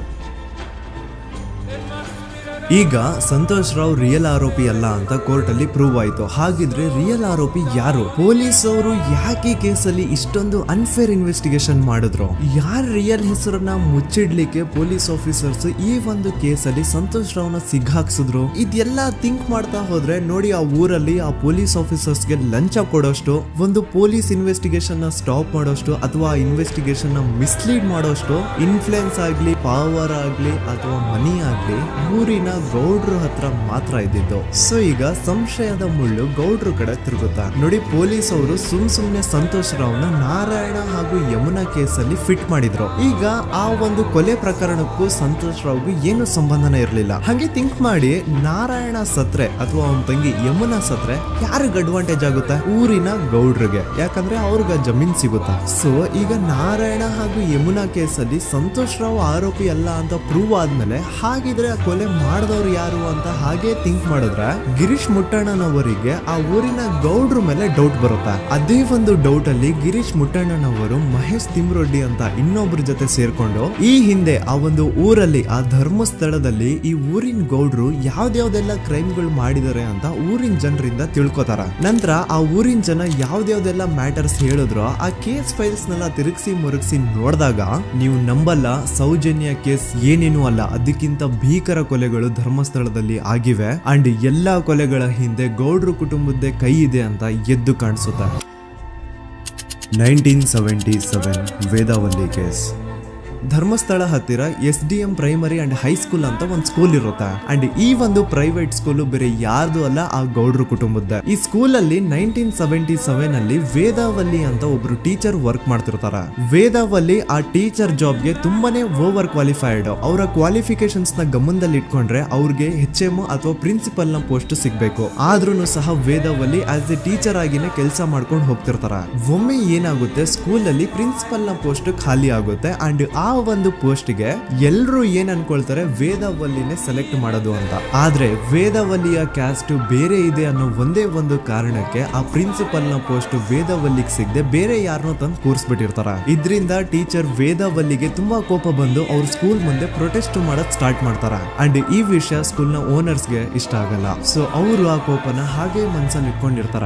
ಒಮ್ಮೆ ಏನಾಗುತ್ತೆ, ಸ್ಕೂಲ್ ರಜೆ ಇರುತ್ತೆ, ವೇದಾವಲ್ಲಿ ಮನೇಲಿ ಇರ್ತಾರ ಅಂಡ್ ಅವ್ರ ಹಸ್ಬೆಂಡ್ ಡಾಕ್ಟರ್ ಅರಳೆ ಅವ್ರಿಗೆ ಯಾವ್ದೋ ಬೇರೆ ಊರಲ್ಲಿ ಒಂದು ಕಾಲೇಜ್ ಅಲ್ಲಿ ಸೆಮಿನಾರ್ ಏನೋ ಇರುತ್ತೆ. ಸೊ ಅವರು ಅಲ್ಲಿಗೆ ಹೋಗಿರ್ತಾರೆ. ಈಗ ಮನೇಲಿ ಇರೋದು ವೇದಾವಲ್ಲಿ ಒಂದೇ. ಇದೇ ಒಂದು ಅವಕಾಶನ ನೋಡ್ಕೊಂಡು ಯಾರೋ ವೇದಾವಲ್ಲಿ ಅವ್ರ ಮನೆಗೆ ನುಗ್ಗಿ ವೇದಾವಲ್ಲಿಗೆ ಹೊಡೆದು ನಂತರ ಅವ್ರನ್ನ ಜೀವಂತವಾಗಿ ಸುಟ್ಬಿಡ್ತಾರ. ಸ್ವಲ್ಪ ಹೊತ್ತು ನಂತರ ರಾತ್ರಿ ಆಗ್ತಿದ್ದಂಗೆ ಡಾಕ್ಟರ್ ಅರಳೆ ಅವರು ಮನೆಗೆ ವಾಪಸ್ ಬರ್ತಾರೆ ಅಂಡ್ ಮನೆ ಒಳಗಡೆ ಬಂದ್ ನೋಡಿದ್ರೆ ವೇದಾವಲ್ಲಿ ಅವರು ಸತ್ ಹೋಗಿ ಅವರ ಬಾಡಿ ಸುಟ್ ಹೋಗಿ ನೆಲದ ಮೇಲೆ ಬಿದ್ದಿದೆ. ಹೆಂಡತಿನ ಕಳ್ಕೊಂಡಿರುವಂತಹ ದುಃಖನ ಸೈಡಿಗೆ ಇಟ್ಟು ಡಾಕ್ಟರ್ ಅರಳೆ ಅವರು ಮೊದ್ಲು ಪೊಲೀಸ್ ಸ್ಟೇಷನ್ ಹೋಗ್ಬಿಟ್ಟು ನಮ್ ಮನೆಗೆ ನಾನು ಇಲ್ದೇ ಇರುವಂತಹ ಸಮಯನ ನೋಡ್ಕೊಂಡು ಯಾರೋ ಮನೆ ಒಳಗಡೆ ನುಗ್ಗಿ ನನ್ನ ಹೆಂಡತಿನ ಹೊಡೆದು ನಂತರ ಅವಳನ್ನ ತುಂಬಾ ಭೀಕರವಾಗಿ ಸಾಯಿಸಿದರೆ ಅಂತ ಪೊಲೀಸ್ ಅವ್ರಿಗೆ ರಿಪೋರ್ಟ್ ಕೊಡಕ್ ಹೋದ್ರೆ ಅಲ್ಲಿ ಪೊಲೀಸ್ ಅವರು ಉಲ್ಟಾ ಡಾಕ್ಟರ್ ಅರಳೆ ಮೇಲೆನೆ FIR ಬರ್ದು ನೀನೇ ನಿನ್ ಹೆಂಡತಿನ ಸಾಯಿಸಿದ್ಯಾ, ನಾಟಕ ಮಾಡಬೇಡ ಅಂತ ಅವ್ರನ್ನೇ ಅರೆಸ್ಟ್ ಮಾಡ್ಬಿಡ್ತಾರ. ನಂತರ 2-3 ವರ್ಷ ಜೈಲಲ್ಲೇ ಇದ್ದು ಡಾಕ್ಟರ್ ಅರಳೆ ಅವರು ತಮ್ಮ ಫ್ರೆಂಡ್ಸ್ ಅಂಡ್ ಫ್ಯಾಮಿಲಿ ಮೂಲಕ ಎವಿಡೆನ್ಸ್ ನೆಲ್ಲ ಕಲೆಕ್ಟ್ ಮಾಡಿಸಿ ತಾನ ಕೊಲೆನ ಮಾಡಿಲ್ಲ, ತಾನ್ ತನ್ನ ಹೆಂಡತಿನ ಸಾಯಿಸಿಲ್ಲ ಅಂತ ಕೋರ್ಟ್ ಅಲ್ಲಿ ಪ್ರೂವ್ ಮಾಡ್ಕೊಂಡು ಜೈಲಿಂದ ರಿಲೀಸ್ ಆಗ್ತಾರ. ಸೊ ಈಗ ಡಾಕ್ಟರ್ ಅರಳೆ ಅವರು ಈ ಒಂದು ಕ್ರೈಮ್ ನ ಮಾಡಿಲ್ಲ ಅಂತಂದ್ರೆ ವೇದಾವಲ್ಲಿನ ಅಷ್ಟು ಭೀಕರವಾಗಿ ಸಾಯಿಸಿದವ್ರು ಯಾರು, ಈ ವಿಷಯ ಇವತ್ತಿನವರೆಗೂ ಗೊತ್ತಾಗಿಲ್ಲ. 1986 ಅಲ್ಲಿ ನಡೆದಂತಹ ಪದ್ಮಲತಾ ಕೇಸ್. ಪದ್ಮಲತಾ ಅವ್ರ ತಂದೆ ಕಮ್ಯುನಿಸ್ಟ್ ಪಾರ್ಟಿನ ಲೀಡರ್ ಇರ್ತಾರೆ. ಅವ್ರ ರಿಯಲ್ ನೇಮ್ ಏನು ಅಂತ ನಮಗ್ ಗೊತ್ತಾಗಿಲ್ಲ, ಬಟ್ ಈ ವಿಡಿಯೋದಲ್ಲಿ ಅವ್ರ ಹೆಸರು ಲಕ್ಷ್ಮಣ್ ಅಂತ ಅನ್ಕೊಳ್ಳಿ. ಸೊ ಕಮ್ಯುನಿಸ್ಟ್ ಪಾರ್ಟಿನ ಲೀಡರ್ ಇರುವಂತಹ ಲಕ್ಷ್ಮಣ್ ಅವ್ರಿಗೆ ಊರಲ್ಲಿ ತುಂಬಾನೇ ಸಪೋರ್ಟ್ ಇರುತ್ತೆ, ಊರಿನ ಜನರ ಫೇವ್ರೇಟ್ ಇರ್ತಾರೆ ಇವರು. ಅಂಡ್ ಅದೇ ವರ್ಷ ಅಂದ್ರೆ 1986 ಅಲ್ಲಿ ಪಂಚಾಯತ್ ಎಲೆಕ್ಷನ್ ಬೇರೆ ಇರುತ್ತೆ ಅಂಡ್ ಎಲ್ರಿಗೂ ಗೊತ್ತಿತ್ತು ಲಕ್ಷ್ಮಣೆ ಗೆಲ್ಲೋದು ಅಂತ. ಆ ಪಂಚಾಯತ್ ಎಲೆಕ್ಷನ್ ಅಲ್ಲಿ ಲಕ್ಷ್ಮಣ್ಣ ಆಪೋಸಿಟ್ ಗೌಡ್ರಿಗೆ ತುಂಬಾ ಬೇಕಾಗಿರೋರು ಒಬ್ರು ನಿಂತಿರ್ತಾರ ಅಂಡ್ ಅವ್ರಿಗೂ ಗೊತ್ತಿತ್ತು ಎಲೆಕ್ಷನ್ ಏನಾದ್ರು ಆದ್ರೆ ಲಕ್ಷ್ಮಣ ಎಲೆಕ್ಷನ್ ಅಲ್ಲಿ ಗೆಲ್ಲೋದು ಅಂತ. ಸೊ ಎಲ್ಲಿ ಸೋತೋಗ್ಬಿಡ್ತೀವೋ ಅನ್ನೋ ಭಯಕ್ಕೆ ಆ ಗೌಡ್ರು ಕಡೆ ಅವ್ರು ಏನ್ ಮಾಡ್ತಾರೆ, ಲಕ್ಷ್ಮಣ್ಣ ಅಪ್ರೋಚ್ ಮಾಡಿ ಮುಚ್ಕೊಂಡು ಈ ಪಂಚಾಯತ್ ಎಲೆಕ್ಷನ್ ಅಲ್ಲಿ ನಿನ್ ನಾಮಿನೇಷನ್ ನ ಕ್ಯಾನ್ಸಲ್ ಮಾಡು ಅಂತ ವಾರ್ನಿಂಗ್ ಕೊಡ್ತಾರೆ. ಆದ್ರೆ ಲಕ್ಷ್ಮಣ್ ಅವರು ಅಂಜದೆ ನೀವ್ ಏನ್ ಮಾಡ್ತಿರೋ ಮಾಡ್ಕೊಳ್ರಿ, ಆದ್ರೆ ನಾನ್ ಮಾತ್ರ ನಾಮಿನೇಷನ್ ನ ಕ್ಯಾನ್ಸಲ್ ಮಾಡಲ್ಲ ಅಂತ ಆ ಗೌಡ್ರು ಕುಟುಂಬನ ಎದುರು ಹಾಕೋತಾರ. ದೆನ್ ಎಂತ ಕೋಇನ್ಸಿಡೆನ್ಸ್ ನೋಡಿ, ನೆಕ್ಸ್ಟ್ ಡೇನೆ ಲಕ್ಷ್ಮಣ್ ಅವ್ರ ಮಗಳು ಪದ್ಮಲತಾ ಕಿಡ್ನಾಪ್ ಆಗ್ತಾಳ. ಸುಮಾರು 56 ದಿನ ಅವಳನ್ನ ಯಾರೋ ಕಿಡ್ನಾಪ್ ಮಾಡ್ತಾರೆ ಅಂಡ್ ಆ 56 ದಿನ ಡೈಲಿ ಅವಳನ್ನ ಶೋಷಣೆ ಕೂಡ ಮಾಡ್ತಾರ. ನಂತರ 56 ದಿನ ಆದ್ಮೇಲೆ ಪದ್ಮಲತನ ಬಾಡಿ ನೇತ್ರಾವತಿ ನದಿಲಿ ತೇಲ್ತಾ ಸಿಗುತ್ತಾ. ಆಸ್ ಎಕ್ಸ್ಪೆಕ್ಟೆಡ್ ಈ ಕೇಸಲ್ಲೂ ಪೊಲೀಸ್ ಅವ್ರ ಕಡೆಯಿಂದ ಪ್ರಾಪರ್ ಇನ್ವೆಸ್ಟಿಗೇಷನ್ ಆಗಲ್ಲ ಅಂಡ್ ಯಾರ್ ಪದ್ಮಲತನ ಕಿಡ್ನಾಪ್ ಮಾಡಿದ್ರು, ಯಾರು ಅವಳನ್ನ 15 ದಿನವರೆಗೂ ಶೋಷಣೆ ಮಾಡಿ ನಂತರ ಅವಳನ್ನ ಅಷ್ಟು ಭೀಕರವಾಗಿ ಸಾಯಿಸಿದ್ರು ಅಂತ ಇವತ್ತಿನ ದಿನದವರೆಗೂ ಗೊತ್ತಾಗಿಲ್ಲ. ಮತ್ತೆ ನಮಗೆ ಗೊತ್ತಾದದು 22ಕ್ಕೆ ಸ್ಕೂಲ್ ಡೇ 56 ದಿನ ಕಳೆದು ಹೊಳೆಯಲ್ಲಿ ಜನ ಉಂಟು ಎಂದು ಹೇಳಿ ಪೊಲೀಸಿನರು ಬರುವಾಗ ಬಂದು ಹೇಳುವಾಗ ನಮಗೆ ಗೊತ್ತಾಗ ಅವರು ನನ್ನನ್ನು ಕರ್ಕೊಂಡೋಗಿ ಅಲ್ಲಿ ಹೋಗಿವೆ. ಇನ್ನೊಂದು ಲಾಸ್ಟ್ ಕೇಸ್ ಇದೆ, ಇದು ಅರ್ಲಿ 2000 ಅಲ್ಲಿ ನಡೆದಿರೋದು. ಇವ್ರದ್ದು ಅಷ್ಟಾಗಿ ಡೀಟೇಲ್ಸ್ ನಾನು ಹೇಳಲ್ಲ, ಜಸ್ಟ್ ಮೇಲ್ ಹೇಳ್ತೀನಿ. 2000 ಇಸ್ವಿಯಲ್ಲಿ ಧರ್ಮಸ್ಥಳದಲ್ಲಿ 2 ಫಿನಾನ್ಸ್ ಬ್ಯಾಂಕ್ ಇರ್ತಾವೆ. ಒಂದು ಅಗೇನ್ ರಿಯಲ್ ನೇಮ್ ತಗೊಳ್ಳೋದು ಬೇಡ, ಲೈಕ್ ಜಸ್ಟ್ ಸಹಕಾರ ಗ್ರಾಮೀಣ ಬ್ಯಾಂಕ್ ಅನ್ಕೊಳ್ಳಿ. ಅಂಡ್ ಇನ್ನೊಂದು ಬಂದ್ಬಿಟ್ಟು SDM ಫೈನಾನ್ಸ್ ಪ್ರೈವೇಟ್ ಲಿಮಿಟೆಡ್. ಈ SDM ಫೈನಾನ್ಸ್ ಪ್ರೈವೇಟ್ ಲಿಮಿಟೆಡ್ ಬಂದು ಗೌಡ್ರು ಕುಟುಂಬ ಅವ್ರಿಗೆ ಸೇರಿದ್ದು. ಆ ಕಡೆ ಇವ್ರ ಆಪೋಸಿಟ್ ಏನದು ಗ್ರಾಮೀಣ ಬ್ಯಾಂಕ್ ಇತ್ತು, ಅದರಲ್ಲಿ ಒಬ್ಬ ಮ್ಯಾನೇಜರ್ ಬಡವ್ರಿಗೆ ಸಹಾಯ ಆಗ್ಲಿ ರೈತರಿಗೆ ಸಹಾಯ ಆಗ್ಲಿ ಅಂತ ತುಂಬಾ ಕಡಿಮೆ ಬಡ್ಡಿಗೆ ಲೋನ್ ಕೊಡ್ತಿರ್ತಾನೆ. ಇದರಿಂದಾಗಿ ಧರ್ಮಸ್ಥಳದಲ್ಲಿ ಆಲ್ಮೋಸ್ಟ್ ಎಲ್ಲಾ ಕಸ್ಟಮರ್ಸ್ ಆ ಗ್ರಾಮೀಣ ಬ್ಯಾಂಕ್ ಕಡೆಗೆ ಹೋಗ್ತಿರ್ತಾರೆ. SDM ಫೈನಾನ್ಸ್ ಪ್ರೈವೇಟ್ ಲಿಮಿಟೆಡ್ ಕಡೆಗೆ ಯಾರು ಬರ್ತಿರಲ್ಲ. ಇದರಿಂದ ಗೌಡ್ರಿಗೆ ಲಾಸ್ ಆಗ್ತಿರುತ್ತ. ಸೊ ಅವ್ರೇನ್ ಮಾಡ್ತಾರೆ, ಆ ಗ್ರಾಮೀಣ ಬ್ಯಾಂಕ್ ನ ಮ್ಯಾನೇಜರ್ ಏನೇನೋ ಅವನ್ಗೆ ಒಂದು ಸ್ವೀಟ್ ವಾರ್ನಿಂಗ್ ಕೊಡ್ತಾರ. ಮುಚ್ಕೊಂಡು ಇನ್ಮೇಲೆಯಿಂದ ನಿನ್ ಲೋನ್ಸ್ ಕೊಡೋದನ್ನ ನಿಲ್ಸ್ಬಿಡು. ಇನ್ ಕೇಸ್ ಲೋನ್ ಕೊಟ್ರು ನಾವ್ ಯಾವ ಇಂಟ್ರೆಸ್ಟ್ ರೇಟ್ ಗೆ ಲೋನ್ ನ ಕೊಡ್ತಾ ಇದೀವೋ ಅದೇ ರೇಟ್ ಗೆ ನೀನು ಕೊಡುವ ಅಂತ ಫೋರ್ಸ್ ಮಾಡ್ತಾರ. ಆದ್ರೆ ಆ ಗ್ರಾಮೀಣ ಬ್ಯಾಂಕ್ ನ ಮ್ಯಾನೇಜರ್ ಇದ್ಯಾವುದನ್ನು ಕಿವಿಗೆ ಹಾಕೊಳ್ಳಾರ್ದೆ ಅವನ್ ಕೆಲಸ ಅವ್ನ್ ಮಾಡ್ಕೊಂಡು ಹೋಗ್ತಾನ. ದೆನ್ ಸಡನ್ಲಿ ಒಂದು ದಿನ ಬ್ಯಾಂಕ್ ಮ್ಯಾನೇಜರ್ ನ ಹೆಂಡತಿನ ಮನೆ ಒಳಗಡೆನೆ ನುಗ್ಗಿ ಯಾರು ಮಾಡಿ ತುಂಬಾ ಭೀಕರವಾಗಿ ಸಾಯಿಸ್ಬಿಡ್ತಾರ. ಇದರ ರಿಗಾರ್ಡಿಂಗ್ ಆ ಬ್ಯಾಂಕ್ ಮ್ಯಾನೇಜರ್ ಪೊಲೀಸ್ ಸ್ಟೇಷನ್ ಅಲ್ಲಿ ಕಂಪ್ಲೇಂಟ್ ಕೊಡಕ್ ಹೋದ್ರೆ ಪೊಲೀಸ್ ಅವರು ಉಲ್ಟಾ ಆ ಬ್ಯಾಂಕ್ ಮ್ಯಾನೇಜರ್ ಹೆಸರಲ್ಲೇ FIR ಬರ್ದು ನೀನೇ ನಿನ್ ಹೆಂಡತಿನ ಸಾಯಿಸಿದ್ಯಾ ಅಂತ ಅವನ್ನೇ ಅರೆಸ್ಟ್ ಮಾಡ್ಬಿಡ್ತಾರ. ನಂತರ 1-2-3 ವರ್ಷ ಆ ಬ್ಯಾಂಕ್ ಮ್ಯಾನೇಜರ್ ಜೈಲಲ್ಲಿ ಇರ್ತಾನೆ. ಅದಾದ್ಮೇಲೆ ಅವನ ಕ್ರೈಮ್ ನ ಮಾಡಿಲ್ಲ ಅಂತ ಕೋರ್ಟ್ ಅಲ್ಲಿ ಪ್ರೂವ್ ಆಗುತ್ತೆ. ಆದ್ರೆ ರಿಯಲ್ ಕ್ರೈಮ್ ಮಾಡಿದವರು ಯಾರು ಅಂತ still it's A question mark. And ಇನ್ನೊಂದು ನಾರಾಯಣ ಅಂಡ್ ಯಮುನಾ ಕೇಸ್ ಬಗ್ಗೆ ಅಂತೂ ನಾನು ಆಗ್ಲೇ ನಿಮ್ಗೆ ಎಕ್ಸ್ಪ್ಲೇನ್ ಮಾಡಿದೆ. ಸೊ ಎಂತಹ ಕೋಇನ್ಸಿಡೆಂಟ್ಸ್ ಗಳು ನೋಡಿ ಯಾರೆಲ್ಲ ಆ ಧರ್ಮಸ್ಥಳದಲ್ಲಿ ಗೌಡ್ರು ಕುಟುಂಬನ ಎದುರಾಕೊಂಡಿದಾರೋ ಅವ್ರ ಜೀವನದಲ್ಲಿ ಏನೋ ಒಂದು ತುಂಬಾ ದೊಡ್ಡ ದುರಂತ ನಡೆದು ಹೋಗುತ್ತೆ. ಅಂಡ್ ಸರ್ಪ್ರೈಸಿಂಗ್ಲಿ ಅವ್ರ ಕೇಸಲ್ಲಿ ಪೊಲೀಸ್ ಅವ್ರ ಕಡೆಯಿಂದ ಪ್ರಾಪರ್ ಇನ್ವೆಸ್ಟಿಗೇಷನ್ ಆಗಲ್ಲ. ಅಂಡ್ ಯಾರು ಆ ಕ್ರೈಮ್ ನ ಮಾಡಿದ್ರು ಅಂತ ಯಾವತ್ತೂ ಹೊರಗೆ ಬರೋದೇ ಇಲ್ಲ. ಸೊ ಈ ಗೌಡ್ರು ಕುಟುಂಬದವರು ಧರ್ಮಸ್ಥಳದಲ್ಲಿ ಬೇಜನ್ ಕರ್ಮಕಾಂಡಗಳನ್ನ ಮಾಡಿದ್ದಾರೆ. ಅಂಡ್ ಅವ್ರ ಪವರ್ ಅಂಡ್ ಅವ್ರಿಗಿರುವಂತಹ ಇನ್ಫ್ಲೂಯೆನ್ಸ್ ಇಂದ ಆ ಎಲ್ಲಾ ಕೇಸ್ ನ ಮುಚ್ಚಾಕಿದ್ದಾರೆ ಅಂತ ಮಹೇಶ್ ಹಾಗೂ ಗಿರೀಶ್ ಮುಟ್ಟಣ್ಣನವರ ಹೇಳಿಕೆ ಆಗಿದೆ. ಸೊ ಗೌಡ್ರು ಫ್ಯಾಮಿಲಿನ ಟ್ರ್ಯಾಕ್ ರೆಕಾರ್ಡ್ ನೋಡಿದ್ರೆ ಧರ್ಮಸ್ಥಳದಲ್ಲಿ ಒಂದು ಹುಡುಗಿನ ರೇಪ್ ಅಂಡ್ ಮರ್ಡರ್ ಮಾಡಿ ದೆನ್ ಪೊಲೀಸ್ ಅವ್ರಿಗೆ ಲಂಚ ಕೊಟ್ಟು ಇನ್ವೆಸ್ಟಿಗೇಷನ್ ನ ಮಿಸ್ಲೀಡ್ ಮಾಡೋಷ್ಟು ಪವರ್ ಇನ್ಫ್ಲೂಯೆನ್ಸ್ ಈ ಗೌಡ್ರು ಕುಟುಂಬಕ್ಕೆ ಮಾತ್ರ ಇರೋದು. ಈಗ ಸಂತೋಷ್ ರಾವ್ ಅಂತೂ ಸೌಜನ್ಯ ಕೇಸಲ್ಲಿ ಆರೋಪಿ ಅಲ್ಲ ಅಂತ ಪ್ರೂವ್ ಆಯ್ತು. ಹಾಗಿದ್ರೆ ರಿಯಲ್ ಆರೋಪಿ ಯಾರು? ನೆನಪು ಮಾಡ್ಕೊಳ್ಳಿ, 11 ಅಕ್ಟೋಬರ್ 2012 ಸಂಜೆ 5 ಗಂಟೆ ಹಾಗೆ ಬಾಹುಬಲಿ ಬೆಟ್ಟದಲ್ಲಿ ಸಂತೋಷ್ ರಾವ್ ತನ್ನ ಪಾಡಿಗೆ ತಾನು ಸೀನರೀಸ್ ನ ಎಂಜಾಯ್ ಮಾಡ್ಕೊಂಡು ಸುಮ್ನೆ ಕೂತಿರ್ಬೇಕಾದ್ರೆ ಅವನ ಹತ್ರ 5 ಜನ ಕಿಡಿಗೇಡಿಗಳು ಬಂದು ಜಗಳ ತೆಗಿತಾರ. ಆ 5 ಜನ ಕಿಡಿಗೇಡಿಗಳು ಯಾರು ಅಂತ ನಾನು ಇಲ್ಲಿವರೆಗೂ ನಿಮ್ಗೆ ಹೇಳಿಲ್ಲ. ಸೊ ಅವರು ಬೇರೆ ಯಾರು ಅಲ್ಲ, ಚಿಕ್ಕ ಗೌಡ್ರು ಮಗ ನಿಶಾಂತ್ ಜೈನ್ ನ ವೆರಿ ಕ್ಲೋಸ್ ಫ್ರೆಂಡ್ಸ್. ಅವ್ರು ದಣಿ ಮಾಡಿರುವಂತಹ ಕ್ರೈಮ್ ಅಲ್ಲಿ ಬೇರೆ ಯಾರನ್ನಾದ್ರೂ ಸಿಗಿಸ್ಬೇಕಲ್ಲ ಅಂತ ಇವ್ರು ಬಕ್ರ ಹುಡುಕ್ತಾ ಇರ್ಬೇಕಾದ್ರೆ ಆಗ ಇವ್ರಿಗೆ ಸಿಗೋದೆ ಸಂತೋಷ್ ರಾವ್. ಅಗೇನ್ ಇನ್ನೊಂದು ಎಂತ ಕೋಇನ್ಸಿಡೆನ್ಸ್ ನೋಡಿ, ಸಂತೋಷ್ ರಾವ್ ಸೌಜನ್ಯ ಕೇಸಲ್ಲಿ ಅರೆಸ್ಟ್ ಆದ ನಂತರ ಚಿಕ್ಕ ಗೌಡ್ರು ಮಗ ನಿಶಾಂತ್ ಜೈನ್ ದೇಶನೇ ಬಿಟ್ಟು ಹೋಗ್ಬಿಡ್ತಾನ. ಈ ಕೇಸಲ್ಲಿ ಚಿಕ್ಕ ಗೌಡ್ರು ಮಗ ಇನ್ವಾಲ್ವ್ಮೆಂಟ್ ಇದೆ ಅಂತ ಯಾರಿಗೂ ಡೌಟೇ ಬರ್ತಾ ಇರ್ಲಿಲ್ಲ. ಡೌಟ್ ಯಾವಾಗ ಬಂತು ಅಂದ್ರೆ ಆ 5 ಜನ ಕಿಡಿಗೇಡಿಗಳು ಯಾರು ಸಂತೋಷ್ನ ಈ ಒಂದು ಕೇಸಲ್ಲಿ ಸಿಗಾಕ್ಸಿದ್ರು ಆ 5 ಜನರಲ್ಲಿ ಒಬ್ಬ ರವಿ ಪೂಜಾರಿ ಅಂತಾನು ಇರ್ತಾನೆ.